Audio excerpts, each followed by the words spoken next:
Hey, and welcome to the Mess Podcast. I'm Yorick. I'm the host of this podcast, along with Mads, who is to the left of me. Mads, welcome.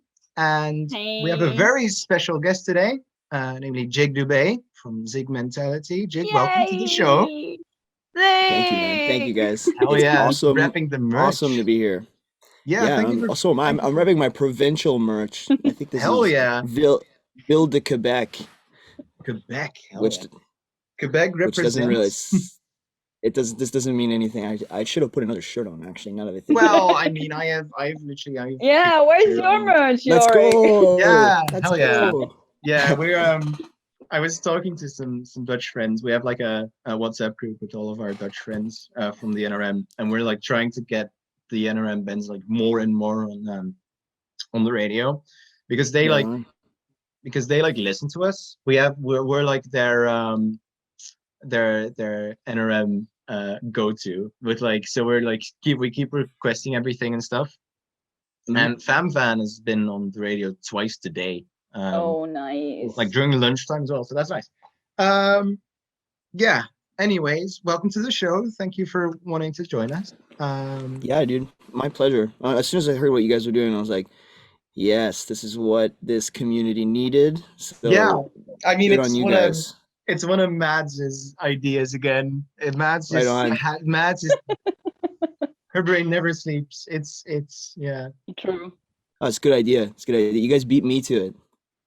You were going to do a No, well. I it's mean, just something I fantasize about sometimes. And like, yeah, I just when I talk with Quinn, sometimes like we'll have like long conversations. We're like, man, why didn't we record that? yeah. Like, if we This is recorded this that is and we would have had all content. that. It's Just Yeah, push the button. yeah. yeah, Yeah, no, it's strange, man. It's a really weird, just the whole idea of capturing content and recording stuff like that. Like you tell yourself it's as easy as just set up the camera and hit record. That's all you got to do. But the moment you do that, you're susceptible to like this. You're observing yourself, and so you're yeah. susceptible to this Oh God. strange observation effect where you have just the most difficulty getting to the point, getting back to being in the natural flow of the thing that you wanted to capture. So it's just weird. It's just weird. Yeah, I don't know if you've seen our first episode. Um, I that was I have not. And I want to check it out. it's We're gonna go odd. check it out. Skip the first episode because we had no idea what we were doing. This is because, like you said, we were like, okay, we talk to each other over text a lot, so let's just let's hop into a Zoom call and just talk. And it was just the most awkward thing because we were running out of questions and we were like a half an hour in, and so. Oh But man. because we had like a list of things we wanted to do, and that's Yeah. Yeah, not yeah. the way to go about it because So at least the when you stick first to a three episodes we've had a script, but we kind of lost it in the Yeah, way of process. that's exactly how you want to go. You want to start with a script, take off from it, and then the rest of it just carries itself. And then if you have like a weird break, just go back to your script. There you go. yeah, Yeah. That's the way to do it. magic camera just okay, there we go. Yeah, I'm back. Camera just you're now at the bottom, so that's nice. Um but yeah, Oh wow. we yeah, we the first episode really, like, in my opinion, just lacks personality as well because it was so scripted, and it was so um yeah, it would there were so many things that we just wanted to say, and it just felt not like we were actually talking to each other, but more towards the camera. Yeah. That's what we wanted, Mm-hmm. what we would Mm-hmm. not want to do, because that's not really how a podcast should be. It's like a Yeah, podcast should be, if you're listening to a podcast, it should be like joining in on a conversation. It's like, walking up absolutely. to a group of Yeah. people talking to each other, and not like people Yeah. reciting lines. And so that's what we're now, now we have three things that we want to do, and that's it. We're just gonna go off that. So Wicked. Yeah, and I think yeah, it's easier if you have guests in the podcast where you Yeah. can talk about other stuff, Yeah. not yeah, because just we are about very boring. yourself. Exactly. Yeah, we don't really You do a guys lot. you guys talk to each other a lot, so you guys are already on the same page. And honestly, like Yeah, that's the thing about conversations. You want to hear a conversation between two people who are not on the same page, because the whole conversation is about them going through exactly. the steps to get on the same page. Yeah, So I'm here to get you guys on my page. hell yeah. I'm here for it. Yeah, hell yeah. Well, let's start off with some shit on about Cleopatra, because their album Mm. is coming out soon on the 4th of June. How was it? What was it like recording an album with Luke and Ian? Mm. It was definitely it was my favorite experience in a studio ever because all the other experiences that I've had in the studio have all been me recording with Zig Mentality. So uh, it was cool to finally sit on the other side and just Yeah. listen to a band that I love.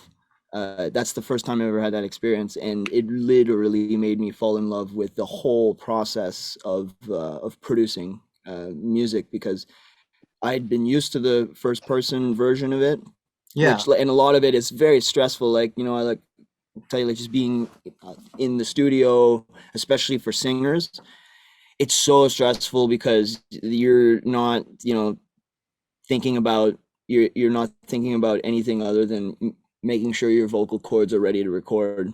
So there's a lot of pressure on your mind, just saying like you need your biology to work for you today, and not only that, it needs to work for you the best that it's ever worked for you. Mhm. And so that really prevents you from just letting go of all of that fog and experiencing a studio session. So I got to do that for the first time with Luke and Ian, and it was like a vacation. I felt guilty uh, getting paid to do the work because Right. it felt like a total vacation, just sitting there and just listening to those guys do takes and just asking them about how they feel about their takes. Asking That's really just like let them do their thing and just make sure that the vibe is good and that the engineer is moving in the direction that the band would want.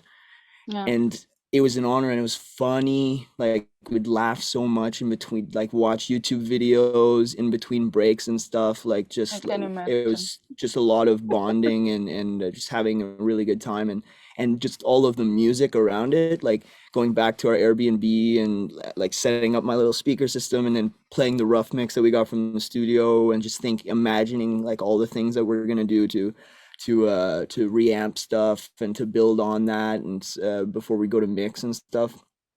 It was a lot of fun. It was the best. So I have a question. What is like personally your favorite song on the album? Mm. Man, uh, I really like my favorite. Say my favorite song overall might be "Why July," Hmm. uh, and if not, Victoria Park, because that one really, really came together like perfectly in terms of the production. Yeah, the stars aligned on that one, and as soon as we got the mix back on that one, we were like asking John, our mixing engineer, like, okay, now the next song needs to sound like that, and then the next song would come and you're like, okay, we need to make it sound like Victoria Park, and the next one, okay, make it sound like Victoria Right. Park. So Victoria Park was like the sound of the album, I guess. Yeah, yeah, it was the first time we got like that, okay, this is the Cleopatra sound, we got it. Mm-hmm. Like Mm. that's what it is. And Yeah. we were so excited that it was the first track on the record and stuff. So yeah, that might be my favorite. And if not, it'll be Why July. And you'll know Yeah, we why know once you nothing hear Why about Why July. July yet, of course. We Yeah, we've like we've heard Vic Park live. At least I have. Well, Mads has been to so many Cleo shows by now, so she also has mhm. heard Vic Stop Park live. it. Only So three. yeah, well, I mean, come on. So yeah, we I'm personally very excited Oh, for 2008 because everyone keeps hyping up that song. Yeah, that's another So great song. hell yeah, I'm so excited for the album. Matt has a question Clio too. gigs. Yeah, Clio gigs. Cleo gigs. What's Yeah. with the upcoming Clio tour? Are you ready? No, no, not even close to ready at all. In fact, yeah, no, when the pandemic hit, I started going like full studio rat mode, like just let go of the whole live thing. It doesn't matter, and that's Yeah. like one thing we used to think about that all the time. Like make sure that when you're writing your parts, these are all things you can do live. Don't mess around with an instrument that you're not going to have at the live show. And the thing is, the live shows that we're playing are still super like low tier.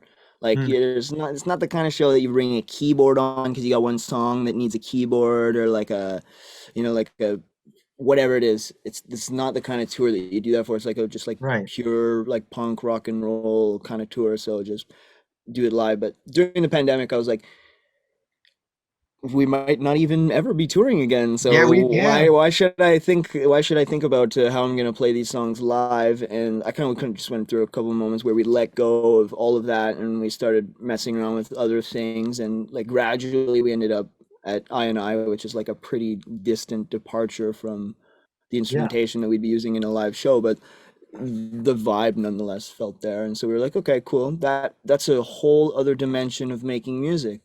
And the cool thing about that is you can, take that song and like rearrange it in a way where you can play it live and switch it up. As long as it feels good to you, then it's possible because the song is a song.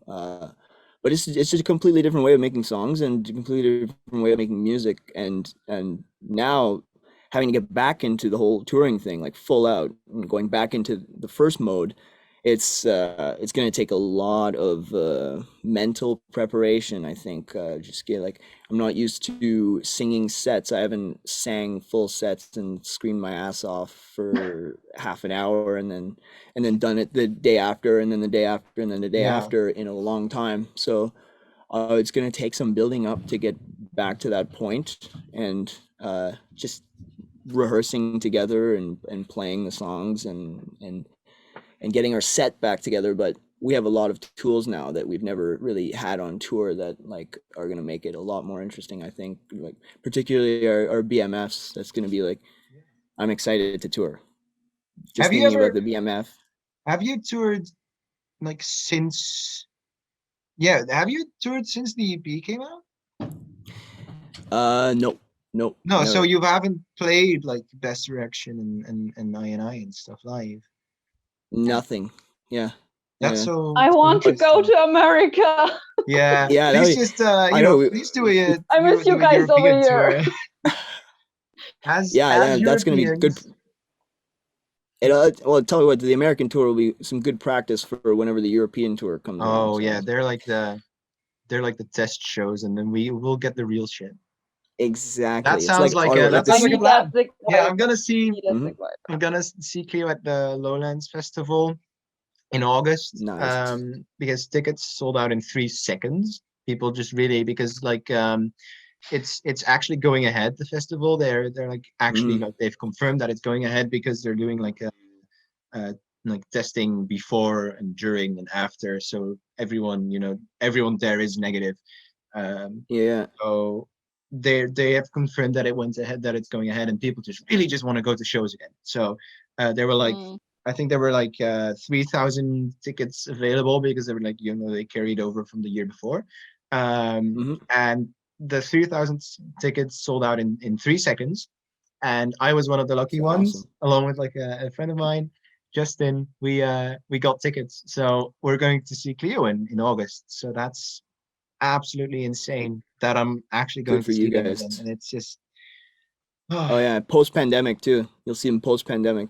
will see. That's gonna Yeah. be big. Well, hopefully, we don't know what the world will look like in August, of course. Yeah, Sure. I'm honestly still waiting for Highfield Festival in Leipzig, where Mm. Clio would be will get postponed as well. So, but we Yeah, just sit here and wait. yeah, the world is a The bit age shitty right now. it's the age of uncertainty.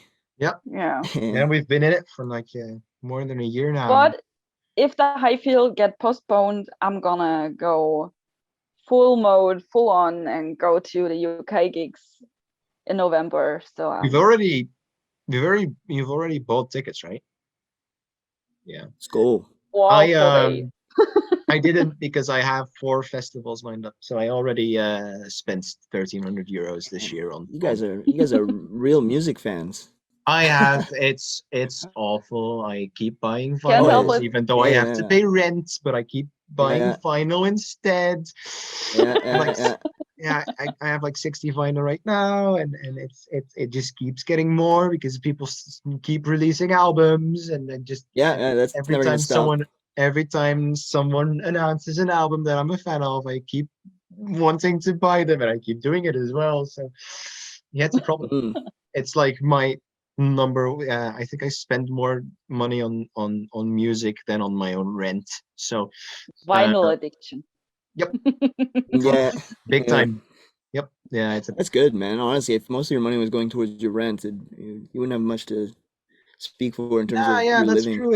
It does spice up your life. I have like a lot of music to play Absolutely. now. So Yeah, it's better than streaming on absolutely. Spotify because Like the Spotify streaming quality is ugh. uh, it's So what is it? are you guys gonna drop another song or two before you guys go on tour? Yeah, I would like to. It might be a little complicated. I guess I could. I guess I don't know. I didn't get the green light from Quinn to talk about this, but It's okay. Quinn. So it's this episode Call him. is coming out like the end of, well, like somewhere mid-May. That's when this thing will drop. I hope so. Yeah. But So but yeah, no. The thing that I didn't get the green light to tell you guys about is the fact that Quinn went tree planting this summer. So there's no drummer in this house. right. But we tried this really interesting thing where before he left, we spent a couple of weeks just getting in a nice headspace and having Quinn sitting on his drum kit, and I just recorded him play at different tempos, all sorts of just different stuff. And the idea was like play the first groove that comes to mind that you just feel like playing. So we did that for multiple sessions, and now I got like messes and messes of drum sessions, just all kinds of drums for me to go in and Cool. write to. Uh, so we'll see what happens. But we did have a bunch of stuff recorded before he left, and he'll be back before the end of the summer, I hope at least. But yeah, he's gone planting trees, man.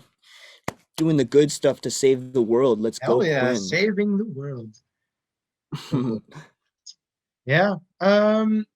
So yeah, your songwriting process now just starts with a drum loop then, or at least like a drum groove, I guess. Yeah, yeah. Well, what's interesting is like I prefer start from like something whole in my head that I'll Mm, just, like it can all like once you have a melody, you can easily just spit everything that needs to be around it on in your head, and then just record that into a voice memo, and then your idea is there. And then how you achieve that idea is just a matter of where you find the pieces to put it together. But yeah, the songwriting process is kind of like however it happens, right? Like the interesting thing about this method is like I need to sit down and listen to all those drums in order to come up with ideas. When I would much rather have an idea to go to the drums with, that feels yeah. much less forced. And I think that's the key to all the best writing that we've ever done has just been the stuff that isn't forced. And like I and I is a good example. Like that's a song that's like I think it's like 3.5 years old, the verse and chorus part. Hmm. And so it took us 3.5 years to like imagine how we'd want the bass to come in and what that would do to the vocal and Yeah. all that stuff. Like that's not just you can't sit down and work for a day and come up with that. Hmm. It's got to be like a process of soaking and marinating. So Yeah, we've because been it's like lucky. it's creativity driven, so it's like not something that you can just crunch Absolutely. time. Let's make a song. Yeah. Absolutely. And that's what happens like with a lot of artists now is like in particularly the recording process, Mhm. because the songwriting is a different thing, but the recording process I think should be done the exact same way. Which is why I like the idea of being so DIY. Like that's why we spend so much time learning how to mix, record, master our stuff. All that stuff is it's all necessary in order for you to not be in a situation where you're paying like $600 a day to be in the studio and Yeah. like the pressure's on. There's no creativity that comes out of that. It's all just repetition of what you created in the past. And that's my weird thing about expensive studio sessions is and honestly the most creative albums I can think of, like from the 70s, for example, like Dark Side is one of the most creative albums. And the only reason that I think is that creative is because they negotiated a deal with their record label to say we want free unlimited studio time. And so did the Beatles. Same thing, right? So the only way that you're going to get products that are doing that are so different and so unique and pushing the boundaries of music is when you give the artist the ability to actually be as creative with the recording process as they are with their songwriting. Right, without having deadlines, of course. Yeah. I'll let you in on a little something. I'm writing an EP. I'm actually like starting to write music now because I'm like, I have an acoustic guitar, I have an electric guitar, I have a uke, but I don't have any recording equipment. But I just found out that one of my friends has like a home studio. Nice. So I'm There going you to, go. I'm probably going to release it somewhere this year, probably somewhere in autumn. So I'm going to record there, and then I haven't asked Vic yet, but I'm probably going to let Vic do drums because I can't drum for shit. And Good then call. I can't mix and master as well, so I need to find someone for that. Right, exactly. That was like the segue. But Absolutely. Yeah, that's no, probably gonna be a while before that happens. Point. Yeah, absolutely. Pointing to Yeah. no one. yeah. Yeah. Well, yeah, so that's the thing that I'm doing. I like spend a lot of my time right now like in between lectures and stuff, like just grabbing my guitar and just fiddling and seeing what happens. And I have like 5 songs lined up right now. That's awesome. That is wicked. Yeah, no, I am interested in actually mixing that. So do. Yeah, because you're doing stuff for Perfect Strangers as well, right? Yeah. Yeah, Yeah. I just mastered one of their tracks. And man, I just honestly I my favorite thing is just listening to all of the music that comes out of the community.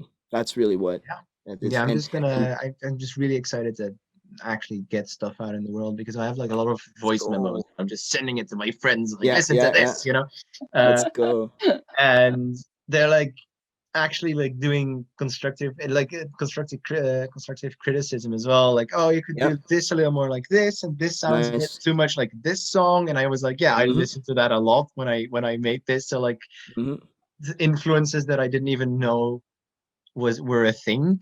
Um, so I'm like sending stuff to people and tweaking that as I go along. And I'm like nearly done with actually writing everything. And the person who has the studio also can also play like cello and violin. And so we're actually Oh wow. doing like an That's a orchestral shit in lot. there as well. So Oh, that's a very lot of excited potential for there. that. Yeah, it's Yeah, very yeah. cool to see that come together. And I'm doing my I asked my best friend who is an artist if she could draw the album cover because she just bought a drawing tablet, and I was like, why not test it out with an album cover you could make for me. So I like every piece of the puzzle is like falling into place right now. That is Uh, awesome. and I just can't wait to actually hear everything because now it's just voice memos with awful quality because it's just my phone like Mm-hmm. down on a stool like next to my like between my voice and the amp, and there's like this Yeah, yeah. awful Getting both. dissonance going on because you can also hear the guitar itself, like the Yeah, raw yeah. output of the guitar, and it's just I just can't wait to actually have it like in stems on my PC and actually like being able to tweak stuff and then That's the magical feeling, man. That is the yeah, That's what I just live feeling. Oh, for. I That's just what can't wait. drives me, man. Yeah, it's such a cool process because I've been writing music since I was like 9. Um, so I have like a lot of stuff in like one of my old notebooks that I had since I was like 12 with like a lot of song ideas, and I like one song I pieced 3 of them together into like one 3 part song which is like 8 minutes long, and I I Let's can't wait to go. actually like get that Let's out there, go, man. Fucking right. Um, so yeah, that's something that I'm working on, which is now my passion. Can't wait for that. But let's see. I think we can move on to your playlist now. Um, a very good playlist, by the Splendid. way. It's I Thank you, have it dude. here. I always listen to the whole thing on repeat for like 2 days before we start, so I can actually have like an educated, opinion on Mm, stuff. yeah. So let's just start from the top, and we'll just go down. Go down the list. Um, so let's start with Rubber Band by Show Me the Body. Um, Yes. which is cool because Nate from Deep Six also had a Show Me the Body song in his playlist. Nice. He had They're a good band. uh he had a song from Dog Whistle. I don't know which one. Yeah. Yeah, Probably Madonna Rockets. Yeah. oh, Uh, nice, nice. That's but yeah, Rubber beautiful. Band by Show Me the Body. Tell us a little Mhm. bit about why you put that in the playlist. Yeah. Well, I'm a big tone guy, and Hmm. I think that Show Me the Body is one of the best examples of good tones, but in high variety. So, mostly what you would expect from a band with good tones is good tones throughout the song.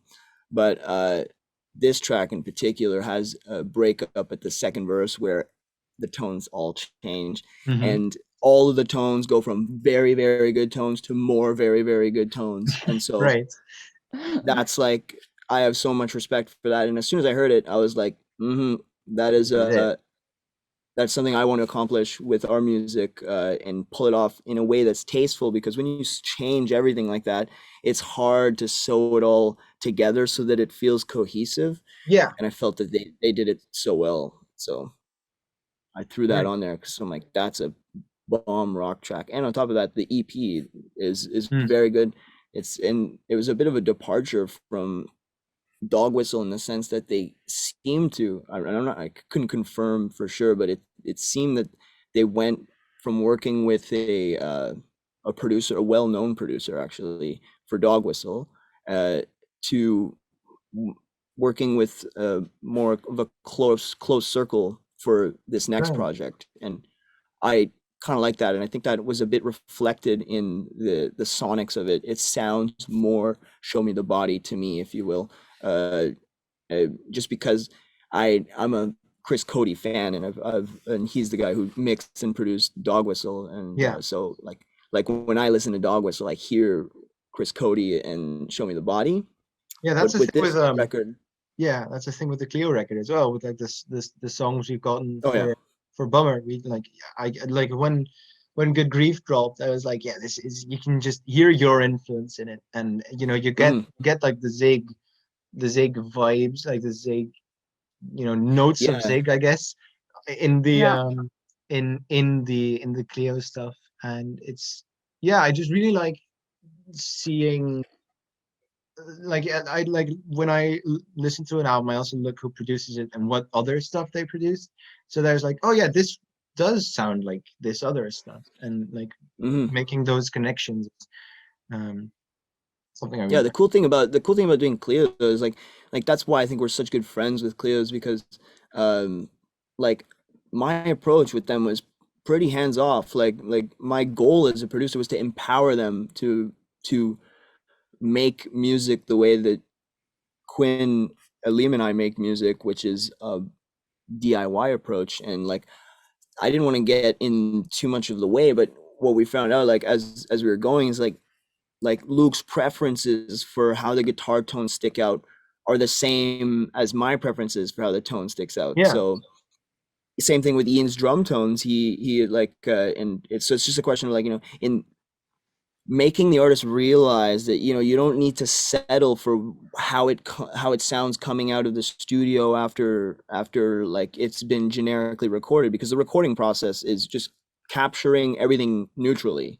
That's the goal. Everything's got to sound like pure and clean, because you don't want to record too much effects and distortion and stuff, because you might want to change that later. So uh a lot of bands just they'll record the clean, and I think this might happen to Cleo, is that they'll record everything clean and then they'll get a mix back, and the mixing engineer, like his job is not to add a bunch of distortion to the mix or to right. add a bunch of anything. His job is to just take everything and make it balanced and sound good, and the mastering engineer just does the same thing, balances everything out. So you end Yeah, up with a product that is unaffected, unreamped, and then you go listen to artists who know the secret, which is reamping and all this stuff, and you hear their drum sounds, and you're like, wow, I want that, right? So when we got in the same room with Luke and Ian, I felt like, man, these guys like all the same stuff that I like, so this is going to be easy. I just got to kind of like, push them towards the piece of gear that's going to do it, and then let them mess around with it. And when Ian's happy with the way his snare sounds, then we'll print that, right? And then and Right. on and on and on. So it's pretty cool. And they did the same thing like with the mixing. Like I try to stand back as much, because like I do rounds and rounds of comments on the mixes. Those guys handle all of the comments, so they the product is really a product of their preference. Yeah. The only thing is they did run through my pedal board, and there aren't a lot of options other than distortion there. So Yeah. Yeah, but that you can hear that in Luke's their pedal board too. shit. Yeah. Yeah, Luke. I just really like, I guess your guitar sound in their songs. It just really fits a lot. I agree, man.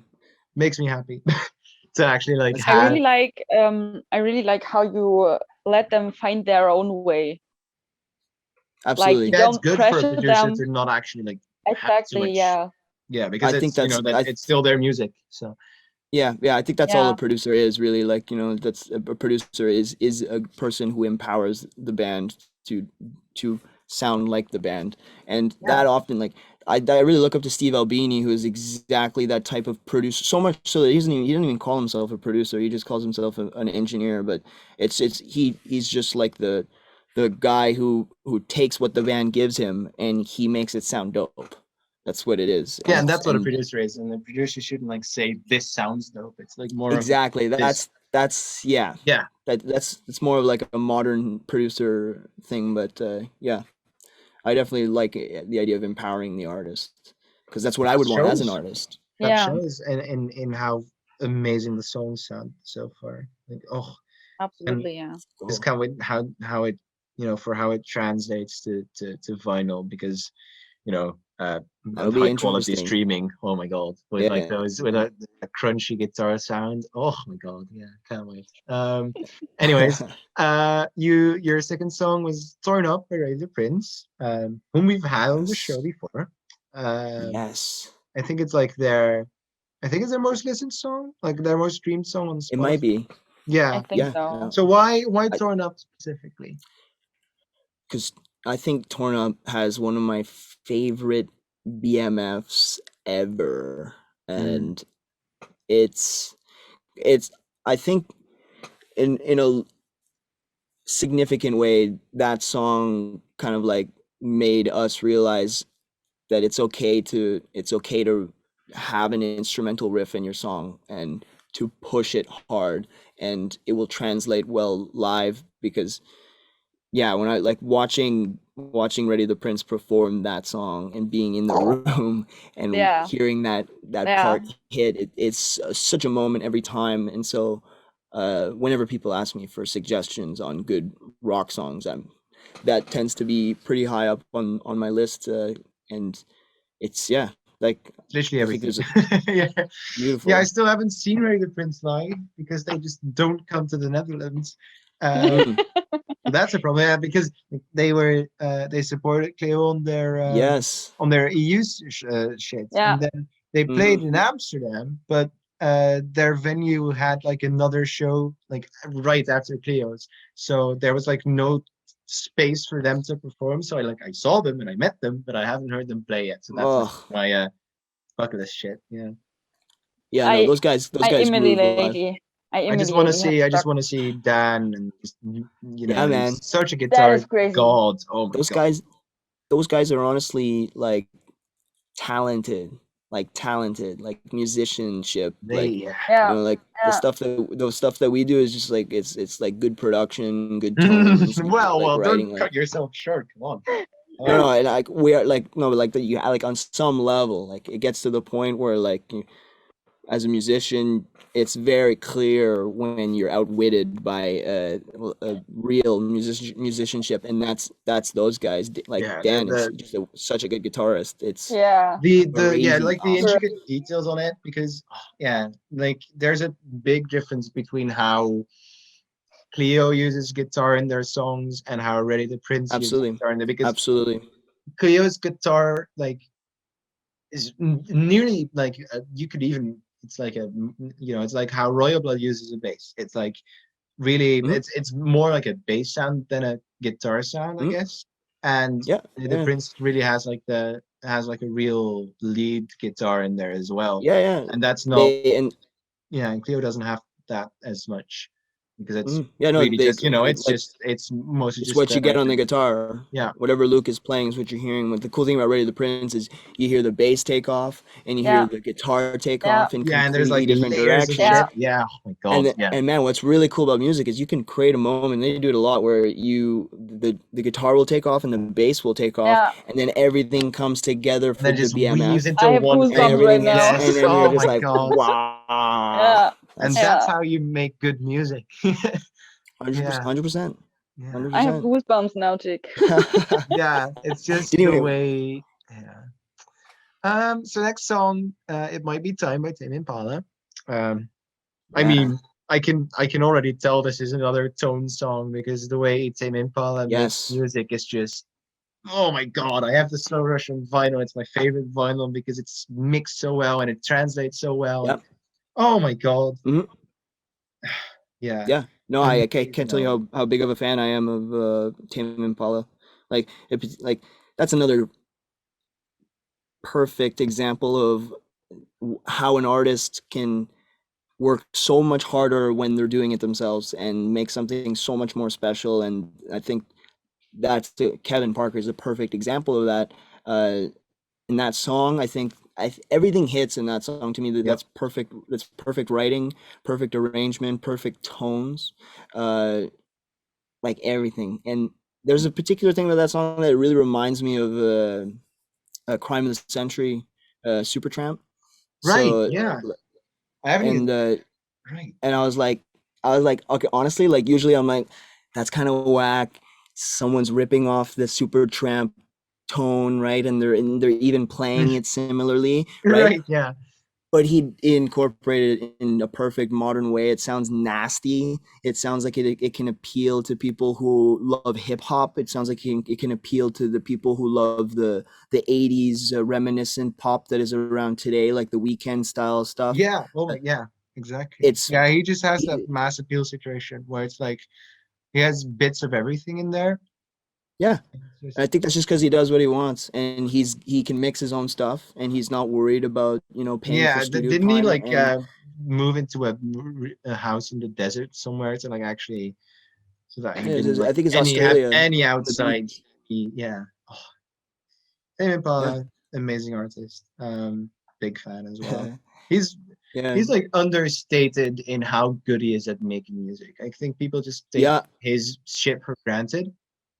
It's Yeah. like, oh yeah, Tame Impala, Honestly. Let It Happen. The less I know, the better. I know those songs, but it's like the Mhm. way those songs are crafted is just, ah, Yeah, yeah. I think he's also a very underrated percussionist. He's one of the best percussionists I've ever heard because a lot of people will put him in this box of like simple looped drumming, but mm, he is a genius at playing those loops, and he doesn't even loop them.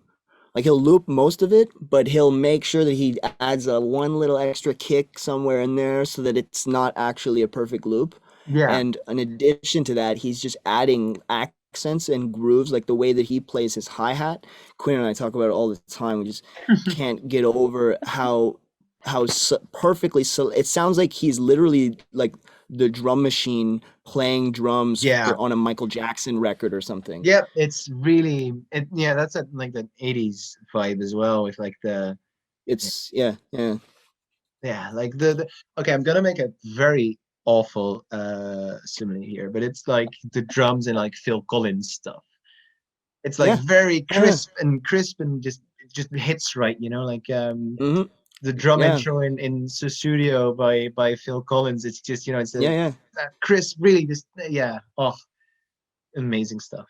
Kevin Mhm. Parker, Tame Impala, amazing. Let's go. Um, then next on your list, Blood Money by Deep Six. Nice. Uh, Yes. I think my favorite Deep Six song, and also like the most underrated Deep Six song in my opinion. Mm-hmm. Very Yeah, good. no, Oh, it's that's one of my favorite choruses in a long time. And the thing is, I don't listen to a lot of music at all. I try to distance myself. I think hmm, there's a necessary distance required Yeah, in order for me to enjoy my time in the studio yeah, working on music. Like I right, can't yeah, like the rest of my family, like a lot of people been working from home, so like when everyone's like taking a break from their work, they'll like throw on some music and stuff. I'm more of a fan of like, going outside and listening to the trees move or something, um just to get some perspectives to come back. But uh I remember one day I was just scrolling through my Spotify Discover or something like that, yes. Discover and Weekly. Yeah, I found that track, and I heard the chorus, and I was like, this chorus is fucking sick. I don't think I've ever heard, like, particularly writing that intricate and interesting. So yeah, I remember messaging the guys and saying like, mad respect on this, guys. This is a truly a good course. Like it had me enjoying listening to music. Like that's something I would have wanted to take a break from working on music to listen to. right. So Yeah, right on. yeah. I think it's one of their best. Um, Mm, love the guys. We had Nate on here last week. Well, 2 weeks ago? Last week. mm. last week, Yeah, yeah, last last week's week episode. when we record this, not when it comes out. But uh, yeah, and he just, he also the way he talks about how he makes his music is also just fascinating. It was a very good conversation. Great guys, great Yeah, band, great song. Right on. Singularity by Stefan Bodzin, probably, Watson. yeah, probably butchered that name, but that's fine. Oh, that's pretty close. I don't know how to say his name actually. I I think think one of my German friends calls him Stefan Botzen or something like that. yeah, in Dutch But I also would have said Stefan probably, mm, but I don't yeah, know where he's from. Stefan, I see. Yeah, I think he's German. He's German. Stefan. Uh, Stefan, it's Stefan Stefan. yeah, Bobson. it is a Stefan. Yeah. Yeah, and that We're album, harsher. that whole album that he made. Hmm. I think Powers of 10 is what it's called. Yep. Is That's the album that allowed me to develop respect for electric music. uh, yeah, I've never heard so much, creative texture in synthesizers. And the story of how he made that record is so fascinating to me because he has this very famous Moog synthesizer that he spent 8 years automating these songs. Hmm. And so the sounds that you're hearing are sounds that a real physical synth would make. And he went on each knob and finally adjusted it so they would open up just the perfect way. And the final result after 8 years of doing that is synthesizers that you can't your brain can't understand how a computer could do that. Like it's Right. impossible not to hear the human aspect of it there.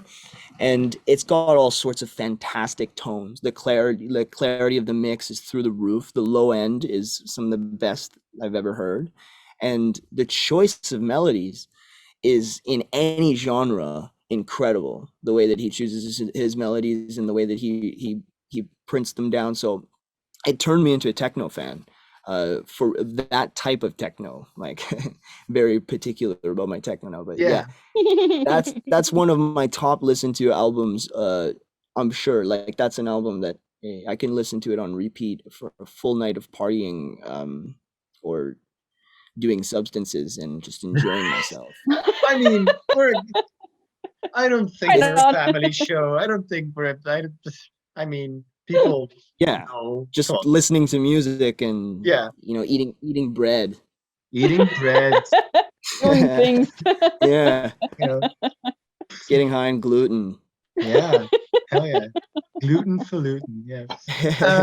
Anyways, let's move on to Family Van by Cleo, song you produced, so song you're very Yeah, familiar no, with, I probably. felt a little wrong. Felt a little wrong putting it on there because I produced it, but Well, like you said, as a producer, you're not really the person who makes this song. exactly. Yeah. That honestly, that I think Family Band right now is that is the it's the first time I've ever heard rock music sound the way that I want rock music to sound. So and Amen. I'm speaking on the level of like writing, like the lyricism, the arrangement of the song, the choice of instrumentation, like everything. Check. The production, the mixing, the everything. I'm like, Yeah. that's it. That's what I grew up uh wanting music to sound like. And honestly, that's what got me into music is just the dissatisfaction that I had with all of the music that I loved. Like ton like Rage Against the Machine, all this music. I loved it so much. And the reason why I loved it is because I love spending time imagining what it would be like if it was beefier, if it was like, produced in a modern time where you could actually carve out all of the room noise and make it like this crazy explosive record. So Family Band is the first time I've ever heard that, and I couldn't be more proud of those guys for the work that they did Same. on it. And on top of that, it feels very special to me that it was mixed by another artist who I really love, who's John Wayne, who's a hip hop artist. And so just hearing him, put his sonic abilities into their project, like just such a beautiful marriage of artists and of backgrounds and music, and everyone has such a high level of integrity for the game of music.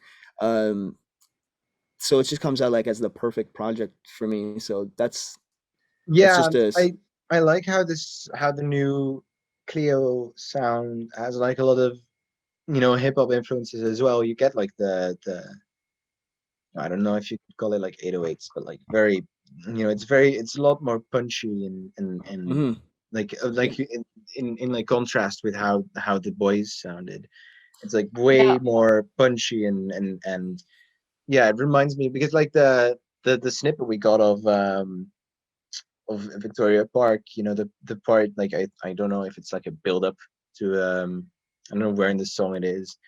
Mm, But it's it just has it has just elements of so many things. It has the same mass appeal thing that Tame Impala has, but in a different, like more rocky way, I guess. absolutely, couldn't agree And more. That like, yeah, and I absolutely. just can't wait to see how well it does because I mean it's played here on the radio even without me even asking them. I just get I just Hmm. go downstairs in the morning and fucking Cleo is on the radio, and that's for us for a That's band that I've cool. been yeah for a band that I've been supporting for uh what is it, like the better part of 3 years now.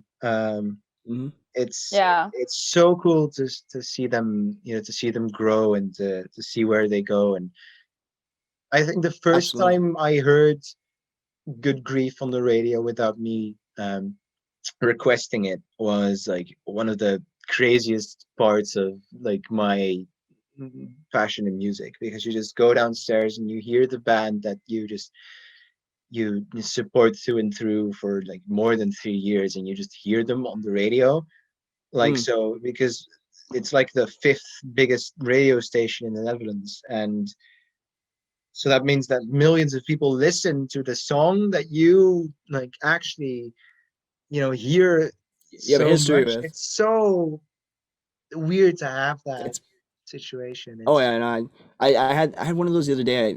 I went to the thrift store and I bought this amplifier receiver for it's like an Mhm. amplifier to power speakers for a turntable, and it's has a radio built into it.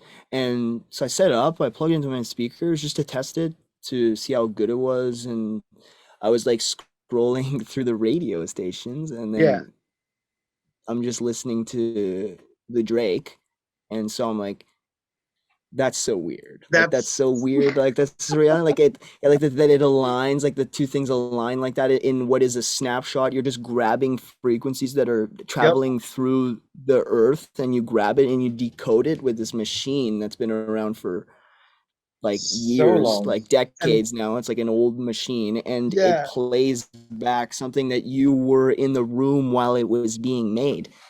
What? so Hmm. Weird. yeah, that's like watching television and seeing your dad, really. That's just it's Yeah, yeah.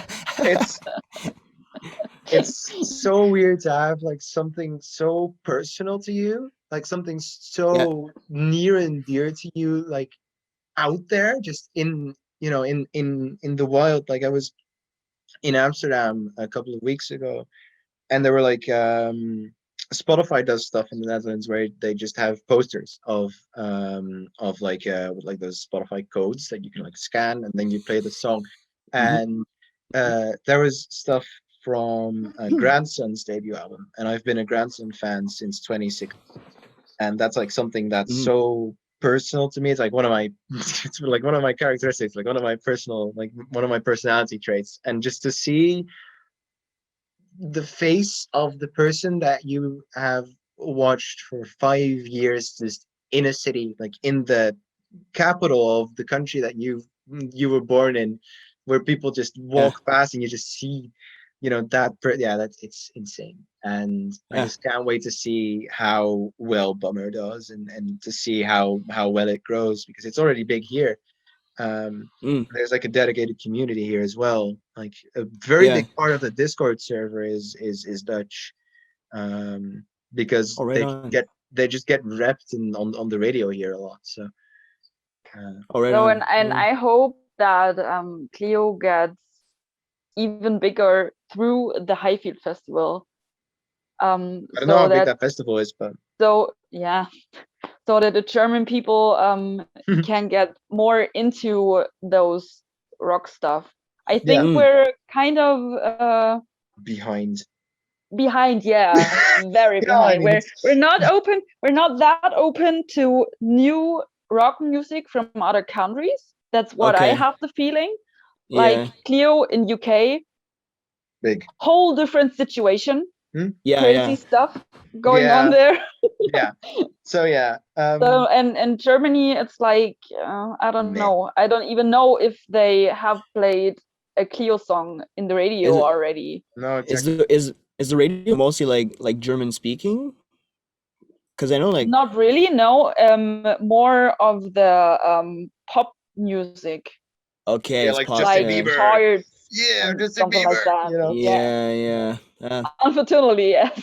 Yeah. Mm. So let's move on, because we've dwelled at this. Yeah. Sorry about that. My Well, bad. I mean all three of us. So Yeah. next song, Faded in the Morning by Unknown Mortal Orchestra. Yes. Yes, Yes. Yes. I think this is my favorite song on the my favorite song I didn't know on the playlist. Yeah. Yeah, the way it just like catches you every time it's faded in Yeah, the morning time. it reminds me Mm. of like Mac DeMarco. I don't know if you know Mac Mm-hmm. DeMarco. And Yeah, like, yeah. No, yeah, I know it has Tame Impala vibes as well. yeah, well, yeah, I think I discovered the Unknown Mortal Orchestra on a playlist that had Tame Impala, like back when Yeah. it was like lonerism vibes. Mm, Uh, but yeah, like I love Unknown Mortal Orchestra. I think that they are a band that is a great example of great drum tones. yes. They're someone is obsessed with drum tones over there, and Right. Yeah. their writing is next level sophisticated. They are not afraid to push out their chord progressions, like, you know, 8/16 measures. They don't care. Like you can go for like a full minute through one round of chord Yep. progression sometimes, Yeah, and it's strings everything together with amazing vocals, great vocal effects. You know, nothing sounds like, oh, I've heard that style before. And they are a beast of their own, and that's true across all of their records, honestly. And it was hard to pick one song because the album I fell in love was Multi Love. But Fade in the Morning is a track that I've been listening to mostly. Like it's just so good. That Yeah, one it's very part that is radio unfriendly, I guess. absolutely, It's like yeah, because it's that there's no convenient chord progressions, and it's not like yeah. the normal chords and stuff that you hear on They the do radio have all the time. they do have one radio smash that's called Honeybee. Hmm. That that's it. Like it's like same.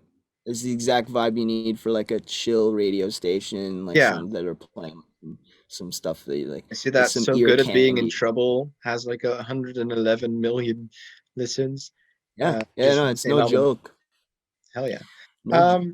Yeah, I really like their shit. I just like more unconventional music, I guess, because like Hmm. I don't know if you know Jacob Collier, Yeah, if you yeah. I know was him. watching one of his master classes this morning. He's just the way his mind works with harmonies and tones and how it all just Yeah, you just hear him, you hear him like doing stuff in his head, and then you're like, what is he doing? And then 5 seconds later he like sings the harmony, which is like 7 layers of stuff that you never think of in your wildest dreams, and he just comes up with it on the yeah, fly. And I don't know how he does it, but it's like yeah. his It's crazy. albums are Like, like a psychedelic experience. Like you don't have to do drugs to feel high to that album.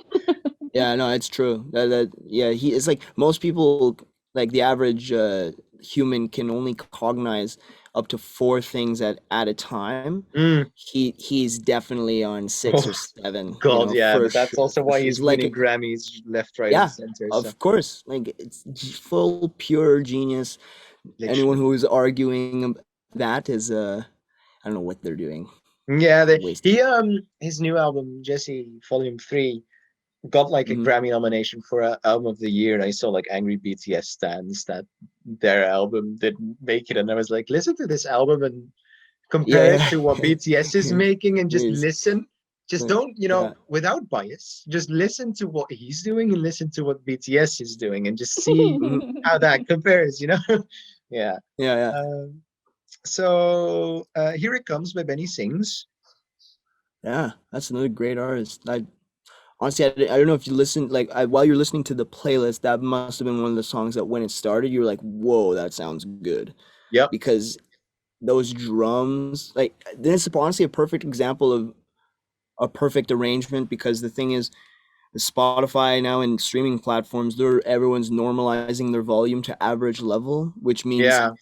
the entire average loudness of your track is going to determine where it's going to get dropped, right? So Yep. uh, that means it's all about arrangement, because in order to maximize average volume on a streaming platform, your arrangement needs to be set up in such a way where there's enough silence, enough dynamics to the quiet parts to bring the average down, so that Yeah. It's your song is more likely to get turned up by Spotify, right?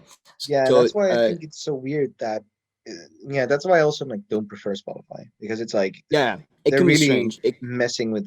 Yeah. I think you can like do something in your settings so that it doesn't do that, but Yeah, then you can turn it yeah, off. Yeah, do no, well, that if you're as honest, listening to this. Turn off the option to yeah, yeah, and automatic. honestly, turn it off, and then if you're listening to something that sounds too quiet, turn it on, Yeah. see how that sounds, because it does have the advantage of making songs that haven't been particularly mastered so loud. It Yeah. makes them loud enough to compete with, like, huge pop productions and chart topping stuff. That's the advantage of it. Yeah. But yeah, it does change entirely the game of mastering. And honestly, Yeah. when the game of mastering changes, the game of mixing changes, and the game of arrangement changes. So Yep. that's why I think this track is such a good one, because he creates so much space and so much dynamic with his selection of tight drum sounds, things that are quick, and there's not a lot of room, bringing up the average level. And they're just pure musicians. All of the people who play on his records are so good, and I love the label that he comes out of as well, which is a Stone's Throw. Uh, Mm.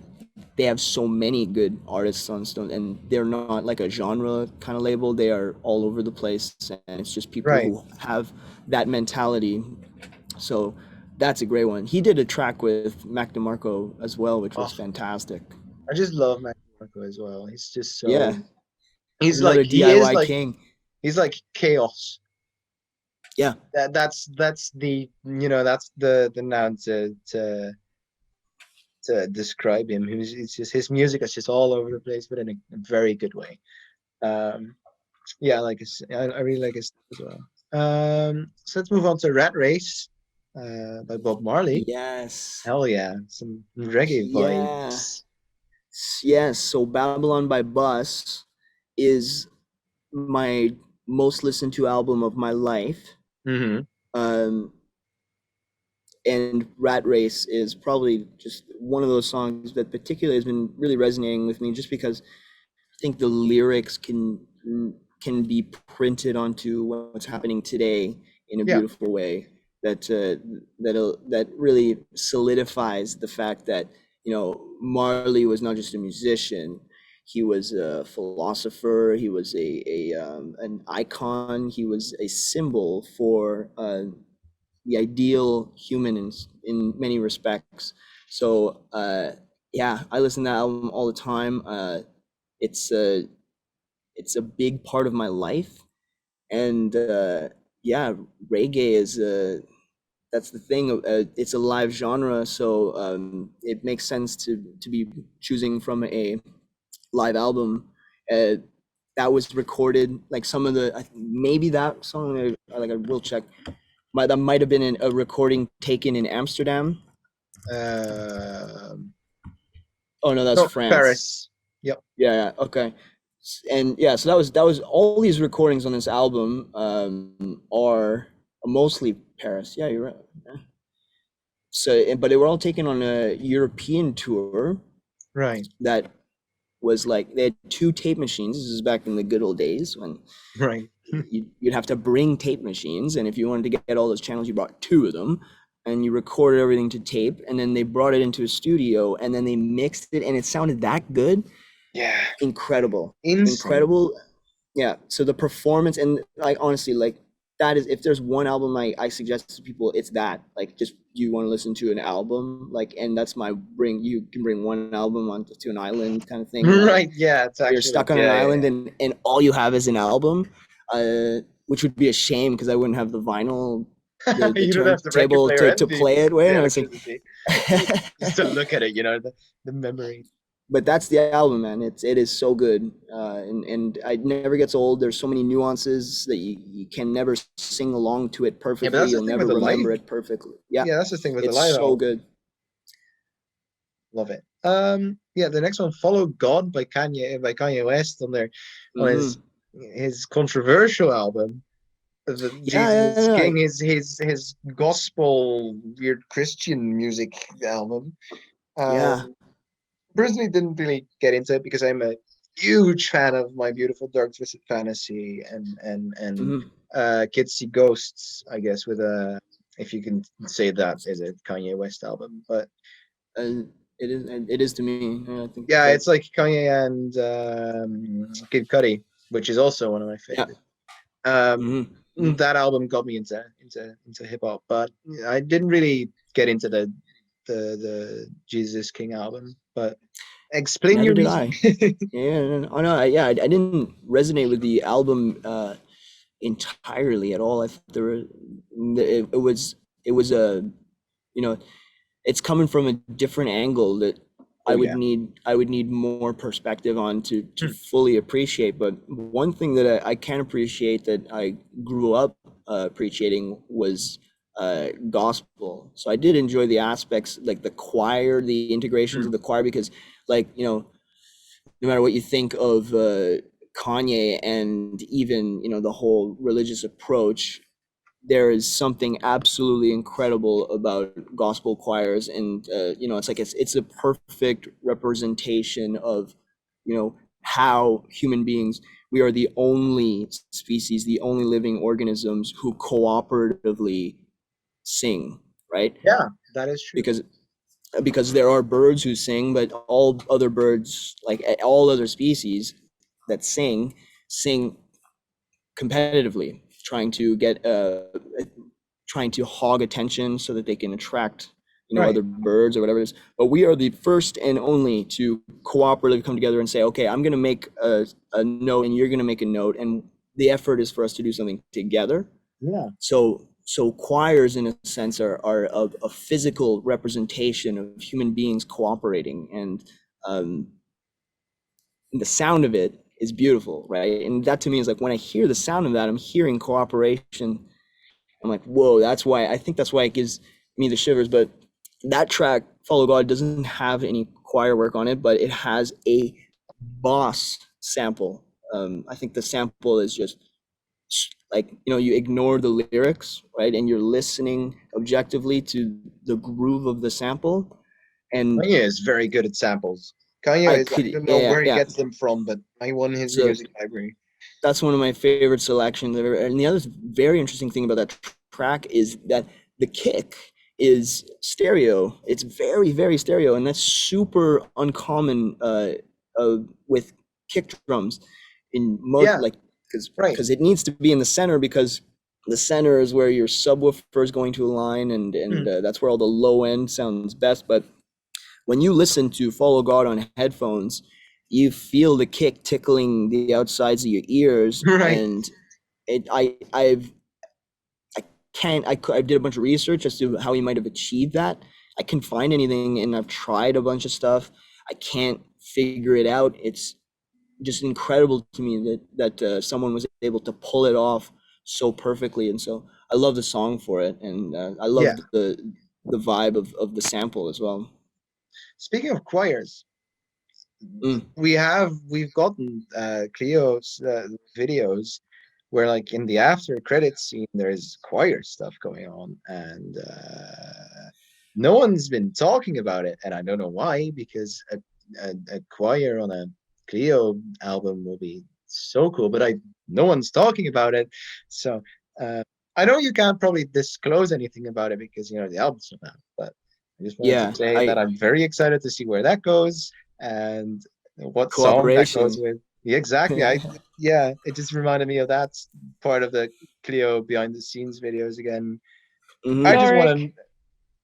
maybe you're just the only one paying attention to the Yeah, things. I'm. yeah, Well, we have a lot of like producers and like shit, the and thing with the video game, like yeah, we were doing what? the podcast episode with Steve and Ready to Dan, print?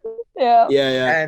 and that was the day before the Family Van game came out, the video game they made, and I I like made an educated guess about what it could be, like the announcement they were doing, and I got it spot on.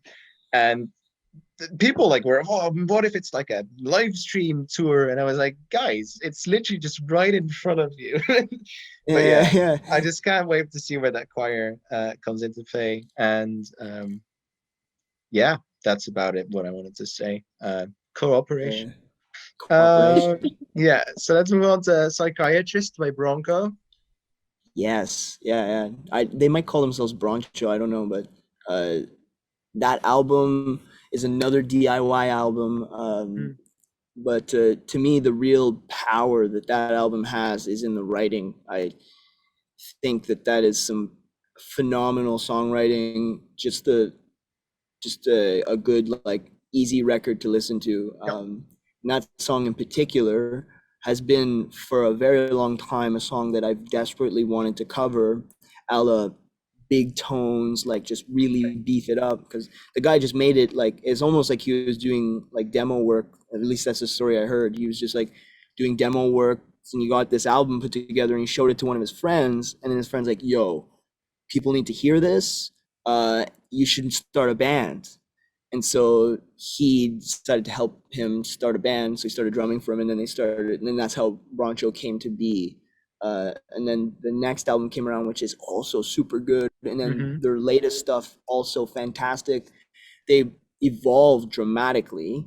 Their sound has changed, like very similar to Tame Impala. It's just Really? changed dramatically, but it's gone in they're now, you can tell that they're in a space where it's like, this is what the band has been chasing. This is what the journey has been leading up to, and this is them, because it doesn't sound like anyone else. You hear the new Broncho and you're like, that's Broncho immediately. But that song is really good, and I just like the content of the lyrics, like the idea of I got a psychiatrist for you is pretty sweet, in my Yeah, opinion. it reminds me, like, musically, it reminds me of Kurt Weill. I don't know if you know Kurt Weill, the Oh guitarist for yeah. On Drugs. Mhm. Like his solo stuff.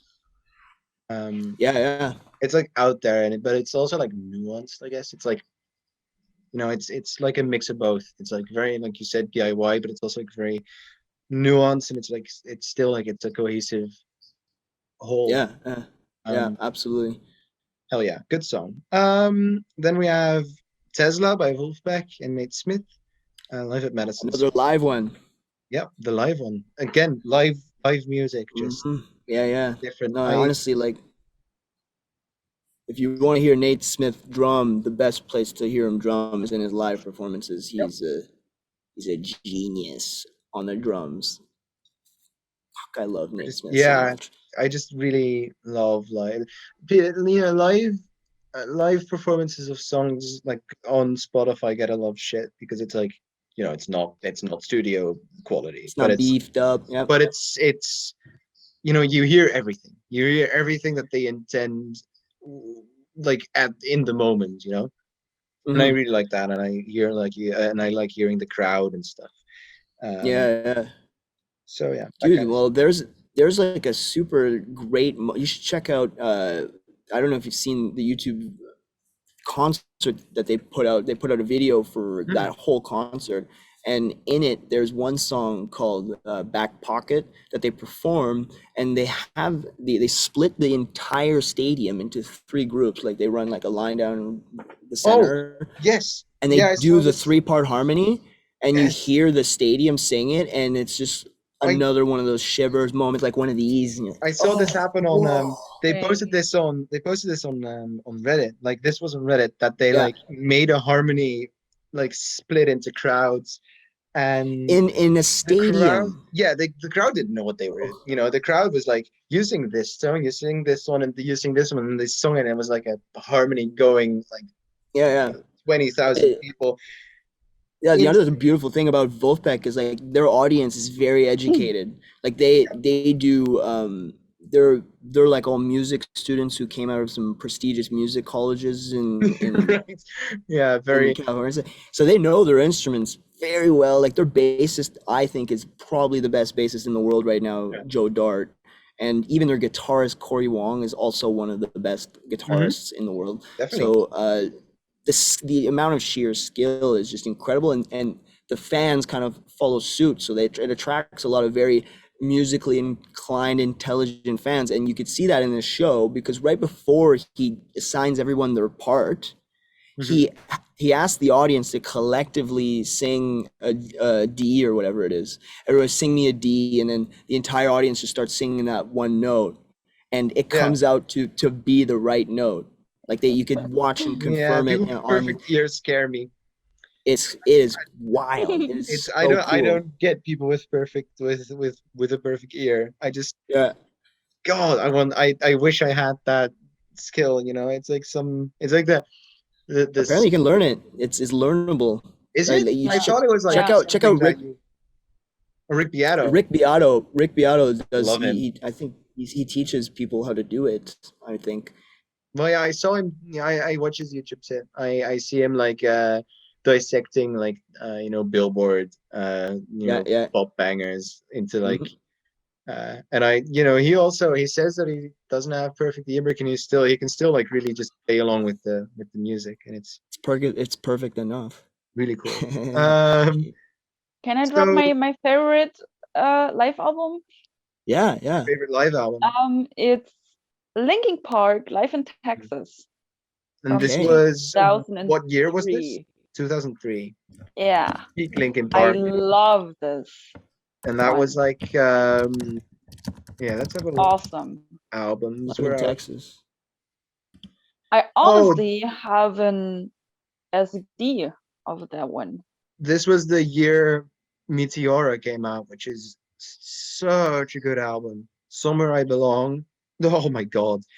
Um, so and Numb is on there as well. Pushing Me Away in that Numb live is overplayed. version is a fucking Mm. banger. I mean, they were Absolutely. seeing Mike Shinoda is doing like live streams right now with like him producing music, and he's such a good producer as well. I just really love what he's doing. Love Linkin Park. But let's get through this playlist so we can get to the questions because we've been Yeah, go recording for on. like an hour and a half now. Hell yeah.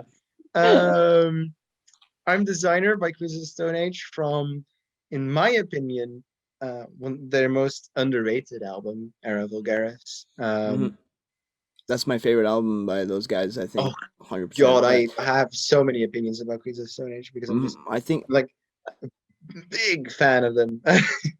Go yeah, ahead. yeah, no, Why is it your favorite? a lot of our attention to tone came from hearing that album, and it's got a big place in my heart because I grew up playing Guitar Hero, and Guitar Hero 3 has Threes a and sevens.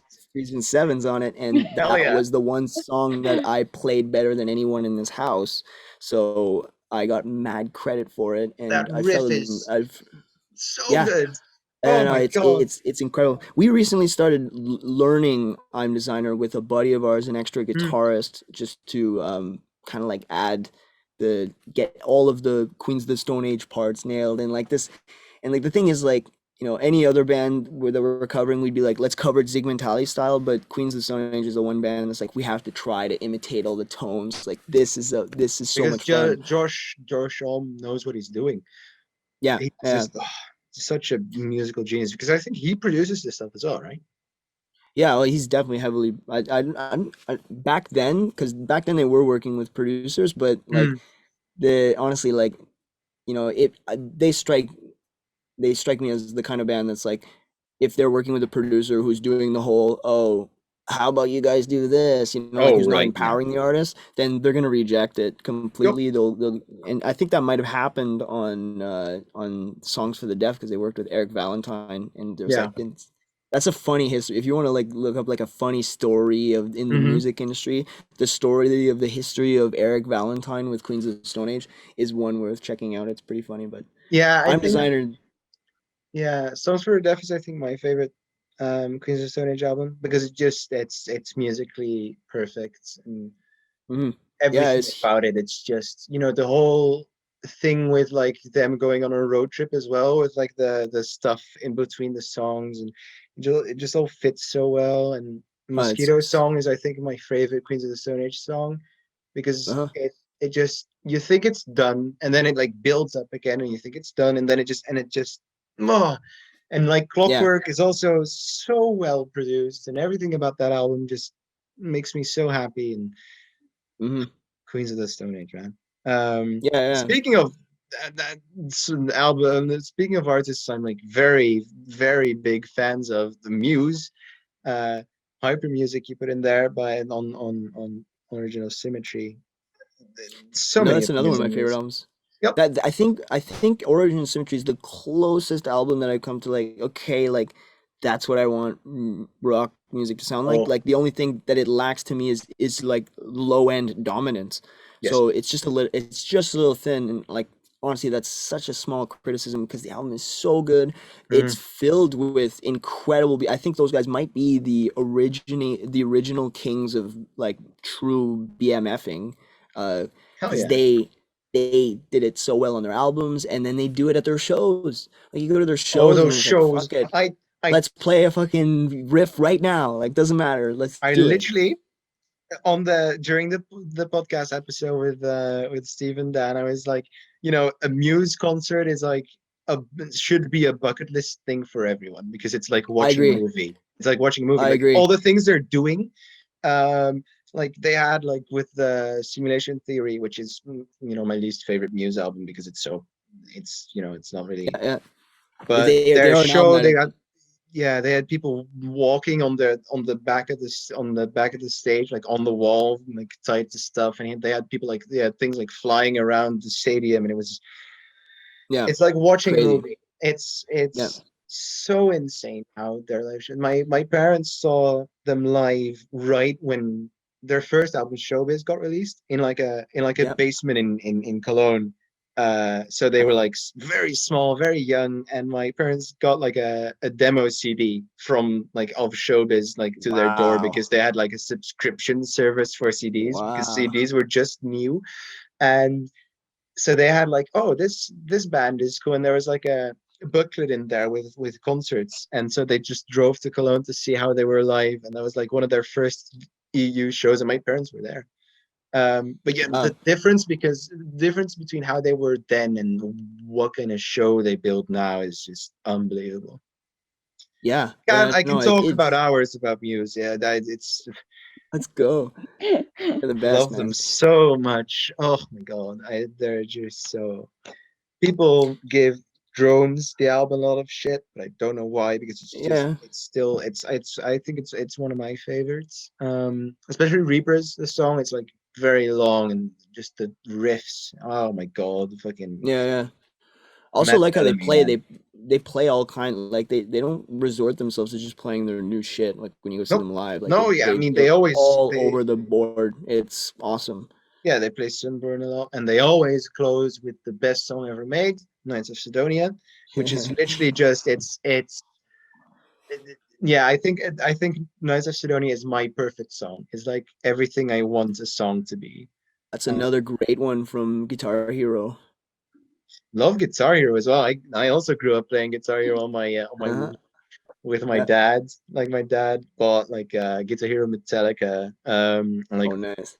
World Tour and Warriors of Yep. Rock. And then when Guitar Hero Live came out, like the newest one with like the weird three buttons on each side, I still don't like that. But I played Mm. that chip for like 10 hours a day in the weekends, and my parents would just come upstairs and they just hear the click, click, click, click, click, click on my guitar. Yeah. And just then I had my Xbox downstairs, but my parents forced me to bring it upstairs because they were just tired of the clicking Dude, on my guitar.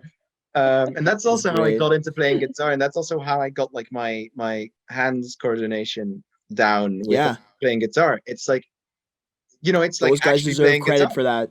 Yep. They deserve credit for that. Like that's like, that's a real argument for, video games are not just mindless activities that Hell you yeah. waste your time on. Like for musicians, like there are many, I know many people who credit Guitar Hero for being Guitar part Hero of a was good my jump guitar start. lessons. I never got guitar lessons. Um, That's awesome. but I'm still not like good at playing guitar, but I manage. I manage. So Yeah. um, yeah, I credit them for like actually getting me into music as well. Like a lot of the shit I'm into now stems from Guitar Hero Live because that had like a lot of genres. Like they had like Odd J, which is one of my favorite Yeah. bands right now. I know them from Guitar Hero Live. Same with Royal Blood. Same with Highly Mm. Suspect Yeah, back yeah. when they were good. Yeah. Um, yeah, a lot of bands I just know from Guitar Hero, and I love those games a lot, and they're like my childhood. So can't wait until they make a new one. Let's go. Yeah, and then the last song on the playlist, "You Make Me So Happy" by Alton Ellis. Yeah, Alton Ellis, like that's like back to my reggae. Yep. It's Rocksteady, Mm-hmm. Alton Ellis, but that's a perfectly written song, Yep. straight up. That I'm just the choice of melody, the switching from major to minor, Yeah. oh, Everything on and that it. song. I think what complements how good the song is the low quality production Yeah. and this is a perfect example of in my opinion, if the production was beefed up and it was like, because like there, like you can listen to modern reggae now recorded in really nice studios, Mm-hmm. it doesn't come close to meeting the vibe that I think that the writing comes from. And that's a great song from a great compilation album. I think I put the Duke Reed Mm-hmm. collection Yep. version. That's Yeah, that album is one of my go-to sunny day albums. Just chilling outside, Yeah. listening It's to Elton Ellis. something about old production is just because like I wouldn't classify myself as a gamer, but I played a lot of the Fallout games, Fallout like Okay. the post, and they had like 40s and 50s music on there, like the ink spots and that kind of stuff, like really old in like Mhm. old studios, which is like they uh when back when they had master tapes and shit. Yeah. And just the tinniness of it just adds to the quality of the music, which is so stupid because it's like lower quality, but it just adds to the feeling and the It's a vibe. yeah, it's a vibe. It becomes inauthentic once you extrapolate that, and Yep. once you highly produce it, and listeners are experts at telling when something is inauthentic. They don't know that they're experts at this, but that's why you always listen to your listeners. You always listen to the user, and you always listen, like, they are giving you all of the information that you need in order to Yeah, make your thing perfect. That's the that's information that you need, right? Because you're so biased as a musician working on your music. You're so biased, it's and like a labor of love. yeah, Yep. absolutely. And it's very difficult for a lot of artists that make music to to try to incorporate the feedback in a way that makes sense, because Yeah. there's this weird thing about authenticity in musicians where Hmm? they'll clamp onto it pretty hard, and when you clamp onto it so hard, you become inauthentic. You become the guy who's trying to constantly be authentic and is not trying to sacrifice their integrity at any point. Yeah. So it's a weird thing, but most of my favorite productions are productions that fall into the unorthodox like spectrum, and like you won't see me being like, wow, I like those drums are mixed so well like every other drum kit Yeah. that's out there. And a lot of people like think like, and I think that's a problem with rock right now, like a lot of LA producers and LA mixing engineers and whatever, they all got the same idea as to how a kick drum sounds, how a snare sounds, how the hi-hat sounds, and how That's much reverb my you that's my put on problem with that. the yeah, that's my problem with the new Foo Fighters records and Yeah. Concrete and Medicine at Midnight, because those albums were produced by Greg Kurstin, who literally also produces for like Sia and Justin Yeah. Bieber and shit, and they got him on to produce Yeah. a rock record, and you hear that it's You can tell as a listener. You not, can tell. yeah, yeah, exactly, and that's why it's not, yeah, I mean, power to them for doing what they like, but also I personally not as much as a fan, because also like Yeah. the more DIY shit as well. uh, Absolutely. Hell yeah. I think Mads is dying to ask the Instagram I'm question. dying. Sorry Let's for the not technical talk. Yeah. let's not have a death here on the Yeah, podcast. that wouldn't be that, no, not desirable at all.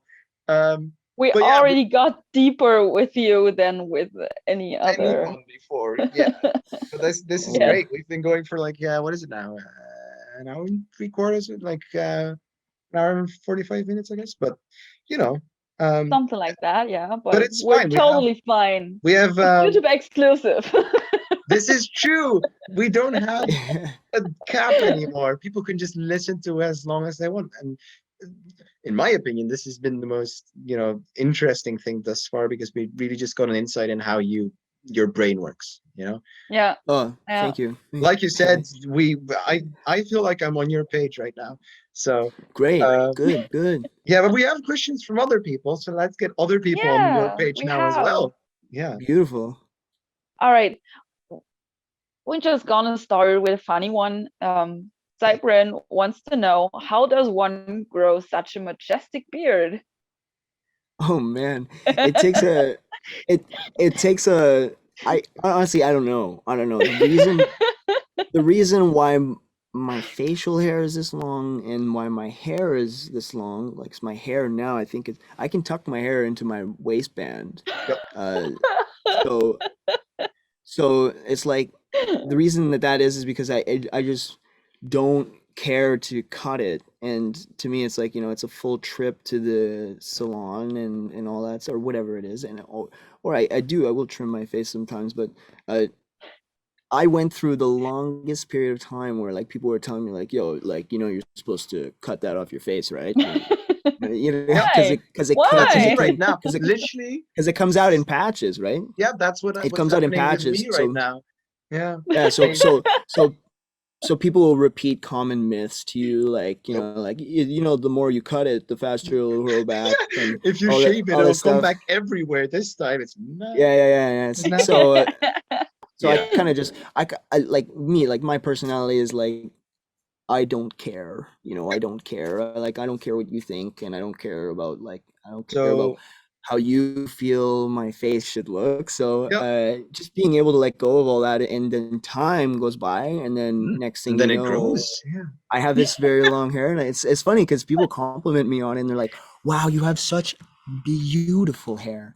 And I'm How like, did you get your hair so beautiful?" And I'm just like, I did the thing that people who care about beautiful hair say not to do, which is like not cutting my dead ends, and not like all the bad stuff is happening, but for some reason I get the yep. compliment still, This which is is like, all right. such a mood because like a couple of years ago I had like just as long hair as you had, like down to my ass. Yeah, But I cut it because I was going to work in a restaurant, so they didn't want me absolutely. to Yeah, like have the that's hair everywhere. So now Uh, it's still like long. People still like I still get mistaken for a girl sometimes. So mhm. that's why I'm also growing a beard, and people like it's because like it's longer here than nothing grows mine. here. Yeah, Yeah, my hair is yeah. probably longer than yours, yeah. But like nothing's growing here right now. But it's like it's patchy, and I have like my camera is shitty, so you won't see. But I have like a beard situation going on, and It's people are like, you coming. should cut it because it just grows back fuller. And I'm like, this is not a thing. Just stop caring about what those people say and wait. I've And then never happen. Yeah. Just cared. That's wait. why my hair was long since like way back when, because I started Let's like go. not going to the barber when I was like 8. Yeah, So yeah. because I was Saving that one, money. too lazy, too scared Yeah. of the hairdresser, and 3, I Uh, just didn't care about people. So and uh you're saving money. You and want I'm to save saving money money, for and I look vinyl True. good. Oh records. my For Absolutely god. vinyl true. records. And I look good. Yeah. Okay, let's move on.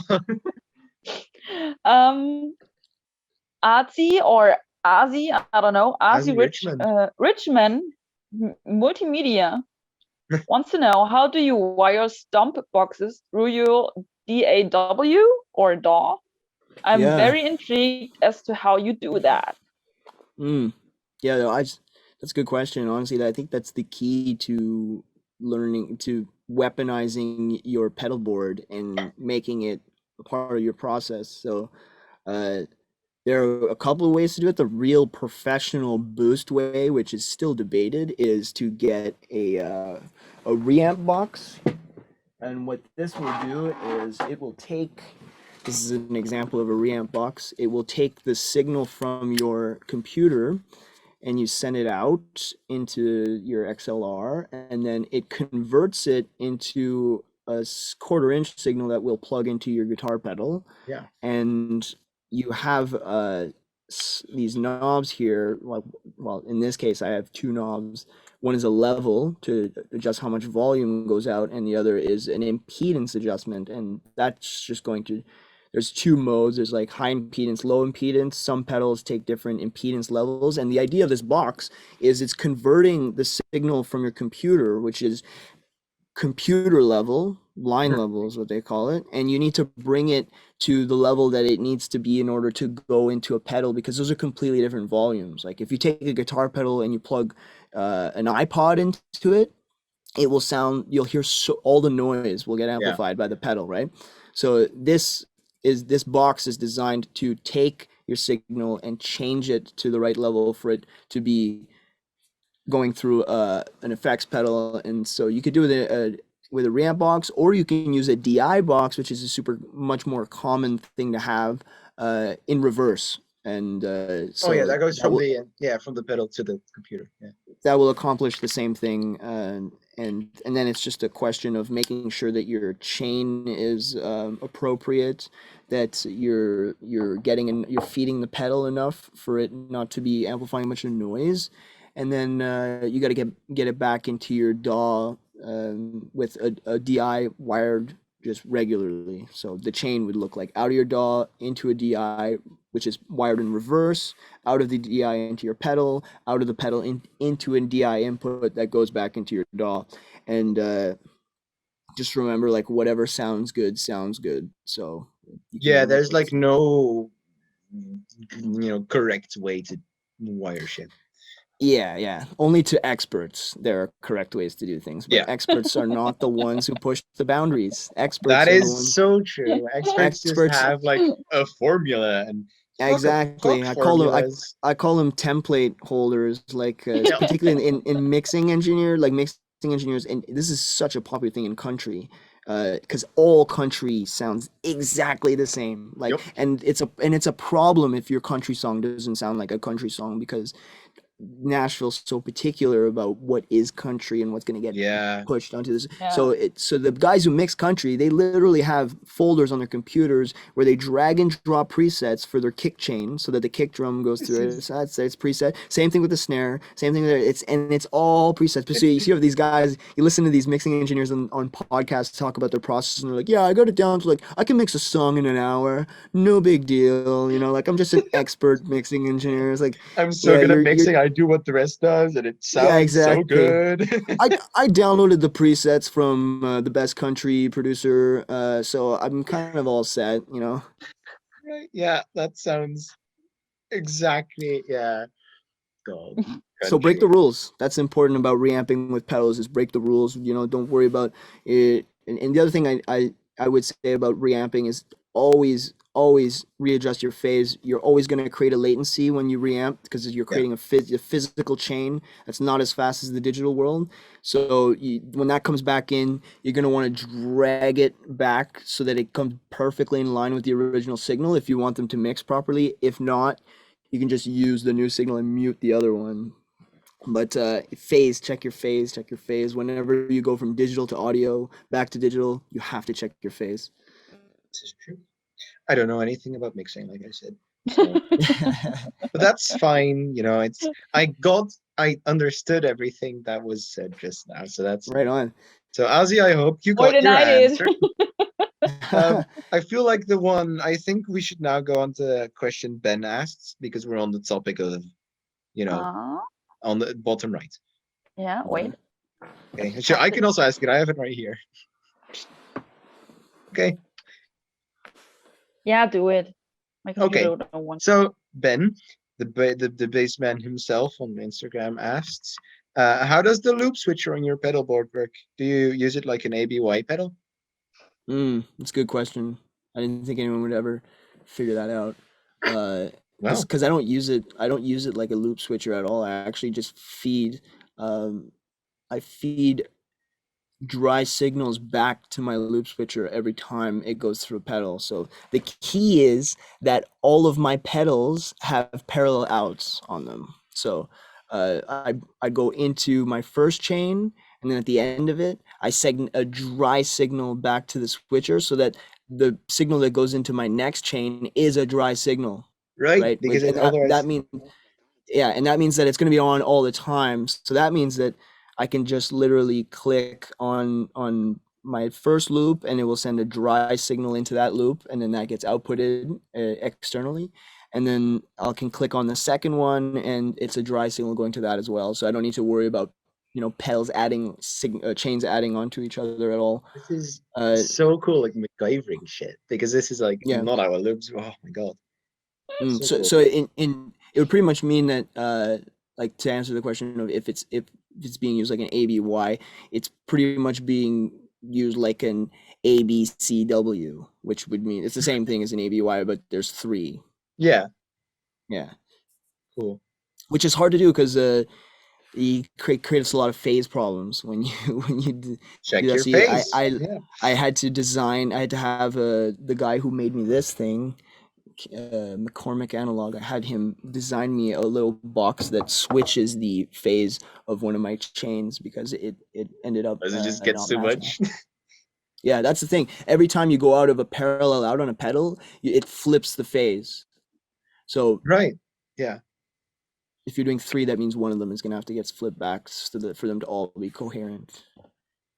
Cool. Amazing. So cool to like have.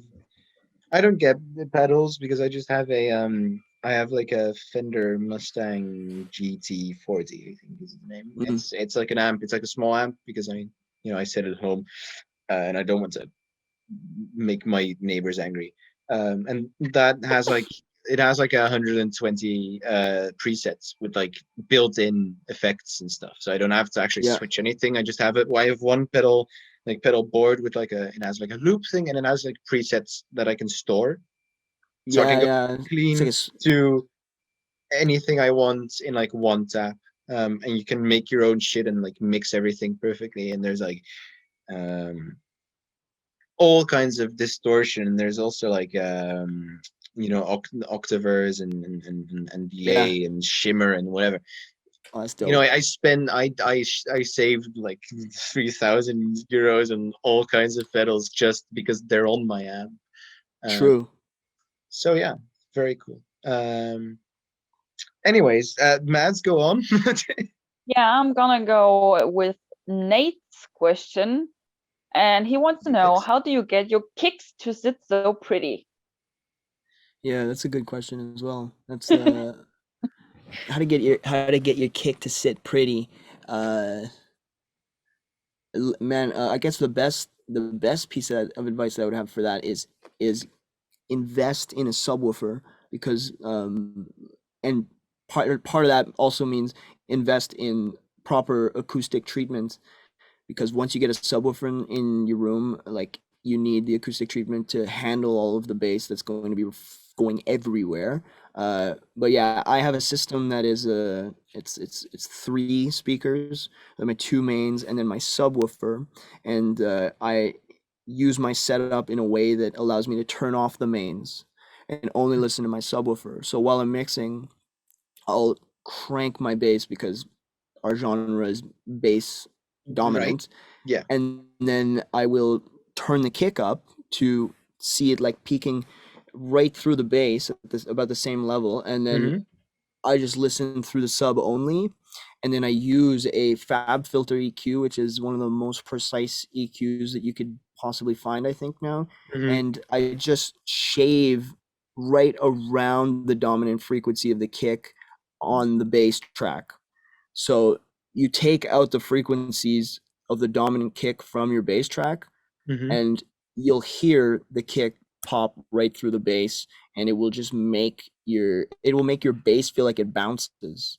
Um, Yeah, it's right. it's Because it, similar to like it's yeah, similar no, to like that does make sidechain compression. Like a lot of people like will set a compressor on their bass that causes the volume to dip down every time a kick happens. But sense.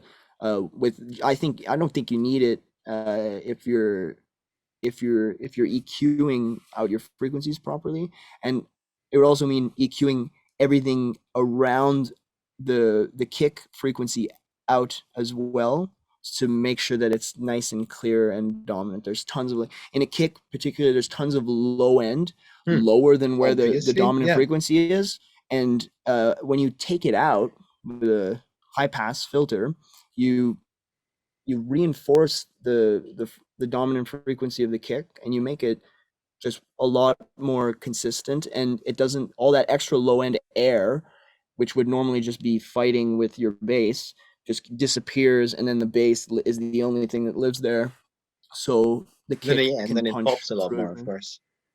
Yeah, absolutely. So that's a whole art in itself. Like that's what I've spent like that's what I spend my hours doing, just Right. experimenting with that. And I think an important thing as well is don't be afraid to have a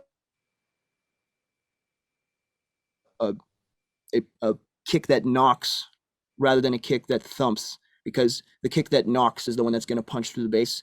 And if you got to pick like which one's going to be on the low end of the spectrum, and in my case it's always bass and then kick. So my kick is always going to knock. It's always going to be like not what people would traditionally think a kick drum is supposed to sound like, which is like boom, like a More huge like a deep thump. hip I hop mean, yeah, low end thing. It's more like yeah. a popping knock, which is surprisingly close to where the snare lives. So you got the kick and the snare, which are pretty close. And in our track, sometimes you can hear like it's almost confusing as to whether or not you're hearing a snare or a kick sometimes, Yeah, it's a because lot clearer and crisper, your kick, and it's very. mhm. Well, Yeah, even it's it because says it's it sits knocking. very pretty, so I get why he's asking the question. Yeah. Yeah. Do you Okay. want to ask your question alone? on your own? yeah, I asked I asked one question as well on the thing because I wanted to know what is your favorite instrument, like out of every instrument, like ever. Mm, man, if I had to, eh, it might be the guitar. That's a very difficult question that I've never ever thought of. But yeah, like my answer for the guitar would be like that's the most versatile instrument to me For because sure, Christ. I can sit down and create on it, no problem. But I think the instrument that gives me the most like the if I had to choose one instrument to make an album with, Mm, uh it would have to be a bass because I think the bass can, especially with my effects my effects pedals, I can have nice, really good um, low end, and it's clear because the instrument is designed to make such low frequencies, and yeah, then of course. I can use my pedals to create octaves of that to make imitate guitars. I'd rather do that than use a guitar to imitate a bass because whenever using a guitar and an octave pedal to imitate a bass, you're not you're it's never gonna sound like it's never gonna have the integrity that the low end of a bass has. I guess I'm also biased because I am a bassist, but Right. Yeah. I'd have to choose the bass to make an album. But if I was just a guy who just needed to buy an instrument, I'd buy a guitar, and particularly a classical guitar, like nylon Right. string guitar. I think that's the best sounding acoustic guitar. That's the one. That's one I have, like here at Mm, home as well, and the thing I write on, um, because yeah, I don't know, something about the nylon strings is just really just it swing it it has that certain twang to it that I really like. it's more Not that I meaningful to have me. acoustic songs on my on the EP that I'm trying to make, but it's gonna be a lot of fun. Don't ask. That's for sure. Right on. Okay, well that was Going to my question. Nels. Yeah, we're going to Nels. Nels. Are we gonna see the hockey stick guitar in the upcoming shows? Man, good question. I think we should consider that. And we'll have to pick a song to do it with, but it's doable. We could do that. Well, We'll there's I'm your think answer. about That it. burning was for the easy. That hockey was stick. We will think about it. It's kind of brainless. Not it's a very easy thing to bring. It's not like we can argue we didn't have any space for it. we don't have space True. It's for a hockey stick, right? Yeah, it's a stick. it's So literally a stick. Yeah, it's, yeah. We so don't have yeah, any yeah. stick space anymore. I'm sorry. Yeah. Yeah, Yeah, it didn't fit in the van. We just yeah, had to.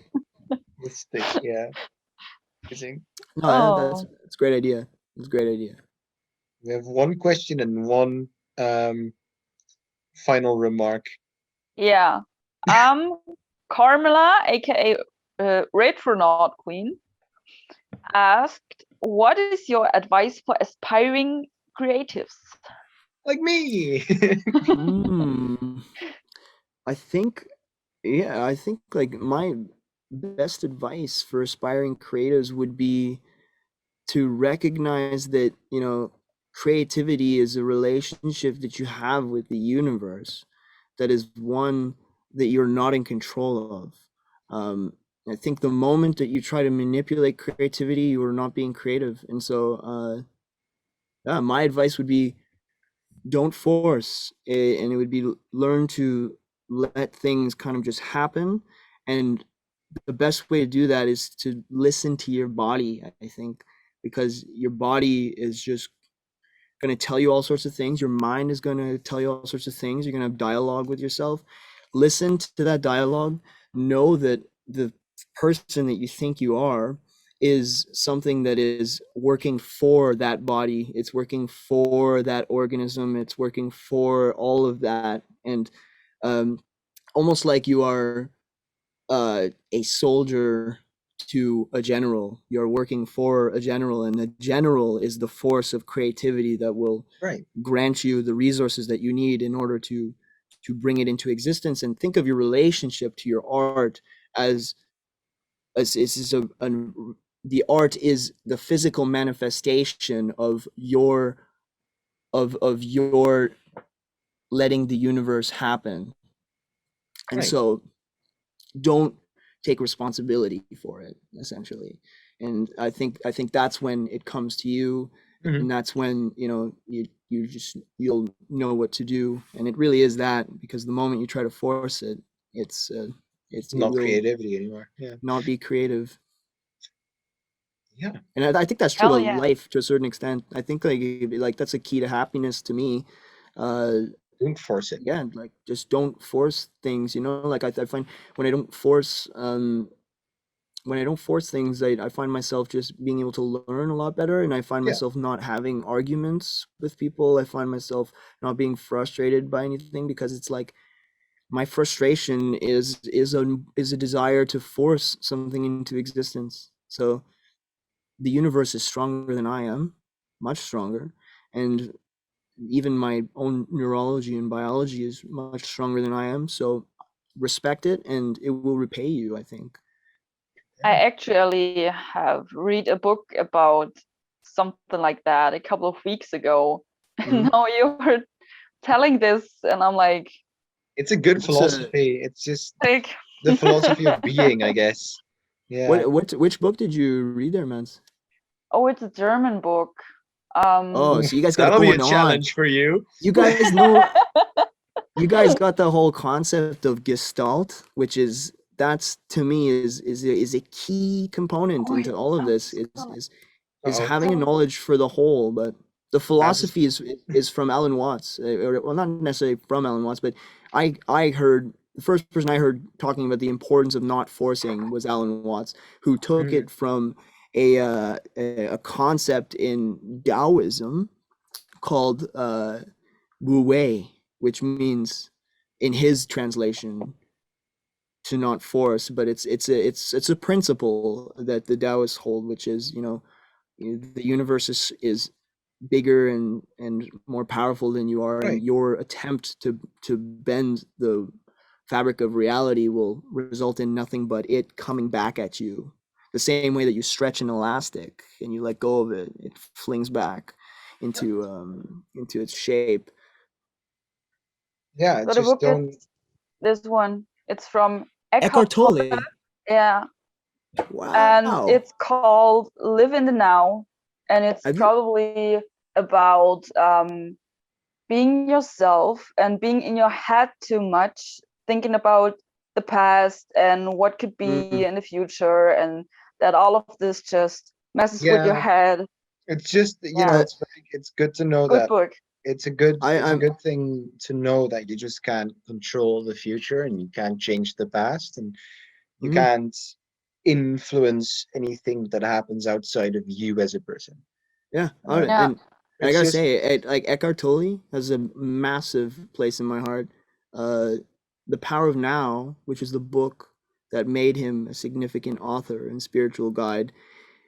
Uh, my dad used to play us the audiobook when we were like Hmm? 10, and I remember having a copy of it when I was 10 and scrolling through it, and just like, you know, not being able to grasp the size of the concepts that were being presented. yeah, But the philosophy was introduced to me before I even was aware that I was being exposed to ideas. And I grew up and I'm very fortunate of this. I honestly so fucking grateful that I got to grow up in a family that appreciated the value of the present and the value of now yeah, and the value of not judging things, because in order for you to be not in the present, you have to be simply judging something. And no, so, man, oh, glad you're reading that book. I was just, it's a fantastic author to be reading, I think. And I think like the more people hear about that, the better off we're gonna be, the more hopeful that this world will become. yeah. It's just, people, all the bad shit happening in the world is people thinking that they can change the future, but like in a Yes. negative way. It's like trying to be more powerful than what the universe is, doing. I Yeah. guess. And it's Yeah. just, Just you forcing. just have to, yeah, just be there, let things happen, and Yeah. things will happen eventually. That's just Yeah. Yeah. that's like Learn to. my music writing process as well, because like I said, that some of the songs that I'm going to try to make our 8 years old, 9 years old. Mhm. Like things I was trying out when I just got my first guitar. I was like trying stuff out and like writing it down. Like, okay, this sounds good together. And so they're mostly very basic riffs, but I just keep expanding on it. And I don't have like a set thing. Like, okay, from this time to this time, I'm going to write music. That doesn't Yeah, work. You can't sit down and decide to write music. It just happens. It just Yeah. exactly. Yeah. and that's I think like even outside of music, just as Carmela states it, like as a creative, it's like very important to know that you can't you Force it. can't do stuff without, you can't plan to do something creative. That's not how creativity works. Mhm. Yeah, that's In I, fact, creativity doesn't work. Like yeah, creativity creativity, just isn't it? is. Yeah, Yeah, I, it's kind of like a if you think of a rock, like or a statue. If you think of a statue mhm. and you have a sculptor starting with a rock, the creative process is simply just the Carving it out. extraction of rock. That's all Yep. it is, right?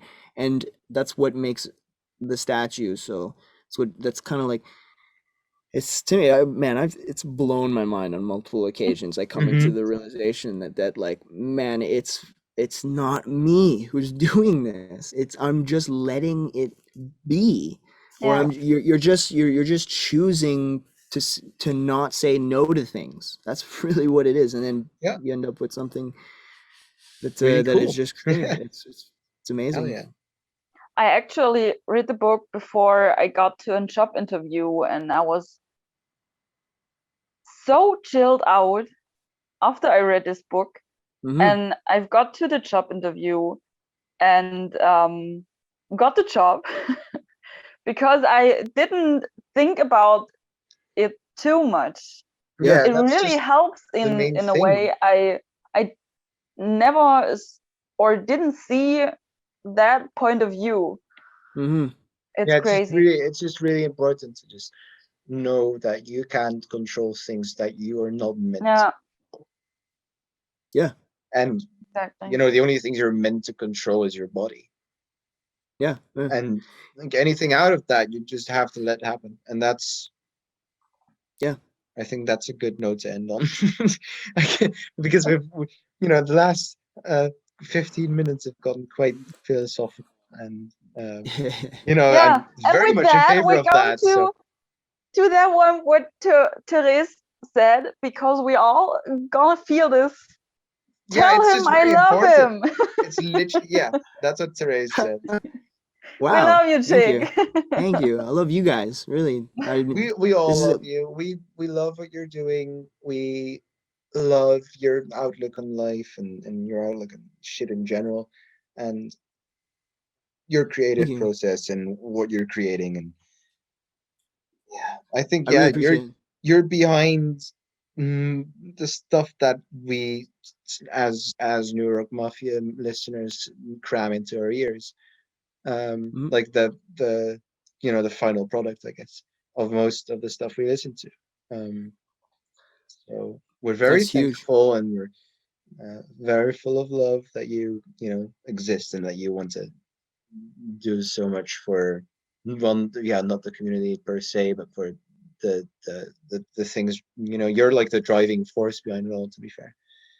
um I appreciate that, man. And so all love on this end too. Really, I think that the more love, the better. And Yeah. yeah, it sounds cheesy, but I think if you look into the scientific definitions of love and how people were able to actually observe love, it said it works out to more of like a spectrum yeah, of of course. it's and some physicists even believe that it is a frequency, that like a real frequency, like physical frequency. And there's this just an amazing effect that seems to be observed, that when human beings are able to emit this frequency, everything around them changes, the same way that if you can emit a frequency, and it's hard to grasp because like they're physical frequencies. Your anger emits physical frequencies, and your negativity emits physical frequencies, and love is a different frequency from that. So the more Imagine what a that concert would be like then. if you would be able to see those frequencies and you were like in the Oh middle of a man. concert, it would just be There's the mosh pit, you know, you'd be yeah. able to tell who's you'd be able to tell who's in the mosh pit and not cooperating because there's always Right, one or there was like two one people who are angry force going trying to burn around, off some steam, you know. like frustration somewhere in there. Yeah. Absolutely. Yeah. Oh God, yeah. But on that note, I think we've been uh, talking enough. Um, Beautiful. so thank you again, Jig, so Yeah, much thank for you so joining. much for Thank joining. you Yeah. for Yeah, no. spreading Thank you your guys. ideas and getting us on Spread. your Sharing your page. thoughts. Yeah. Yeah, thank you for Yeah. getting us on your page. Indoctrinating everybody into Hell my yeah, with ideology. the ideas of Taoism. Yeah. Yeah. Let's go. Yeah, no. Welcome to the Mess podcast. We are now a philosophy podcast. Yeah. Today we're talking about the effects of Taoism and Gestalt. So settle down, eh? So No, we don't um, want to bore people too much with that. no, I mean if they're here now, that means that you It's didn't true. bore them with Yeah, your it's philosophy. true. And And if you're we are still both here. true, And so, true. and we're like the if we like the podcast, then people love the podcast. I think that's a good way to say it. So That is again, the thank way you to so go. much for being here, Yeah, and thank you thank you guys. Honestly, everyone there for mhm. watching. And guys, I just want to say, like, really, the fact that you guys have taken on the burden to start this, and because it's obviously a real commitment, and Yep. the fact that you guys are doing it, I think is extremely commendable, and I'm looking forward to seeing what you guys pump out because this is to me essential because it's hard in this day and age to properly extrapolate messages from music, Yep. and I think that people have a requirement now to contextualize all of it, and this is exactly what this community needs in order for that to start happening effectively. So Yeah. I really It's thank you guys for that. I think that's going to be valid. That's gonna result in a better situation for me, for my brothers, for all of the bands who are participating in the movement. It just makes more content and more yeah. context, which is Content. important, so we can all be on the same page. And Yeah. content. And It's content. just content. Yeah. Um. But yeah, it's completely Mads' idea, and Well, Mads just respect. approached me to ask if I wanted to host because I'm just good at talking. I True. just talk, I That's just important. talk a lot, and That is I'm important. known to be able to talk a lot about shit. Um, and I'm like a music nerd, so that's also a very good. Um, Yeah, it's a good setup you guys got. It works so well. it's Thank yeah, you. we're so and it's way more fun than I expected it to be. I bet. It's just talking to people about what drives them and seeing what makes them tick and seeing them.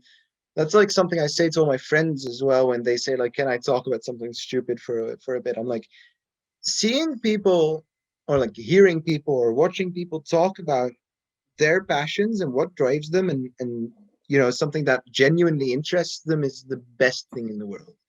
Like Yeah. actually seeing people in their element, just going out of their way to explain things and to convey things and to bring things uh, make things make sense that are in their head and just want to explain to the world is just something that's like my favorite thing ever, and that's what we've been getting here a lot. It's just the conversations we've had with Ray the Prince and Deep Six and now with you as well is just so genuine and Yeah. so like Yeah. from everyone's brain right into the screen, and Yeah. that's what I personally was aiming for with the playlists, because that's Beautiful. music is, in my opinion, like the way to convey your feelings and emotions and thoughts, and like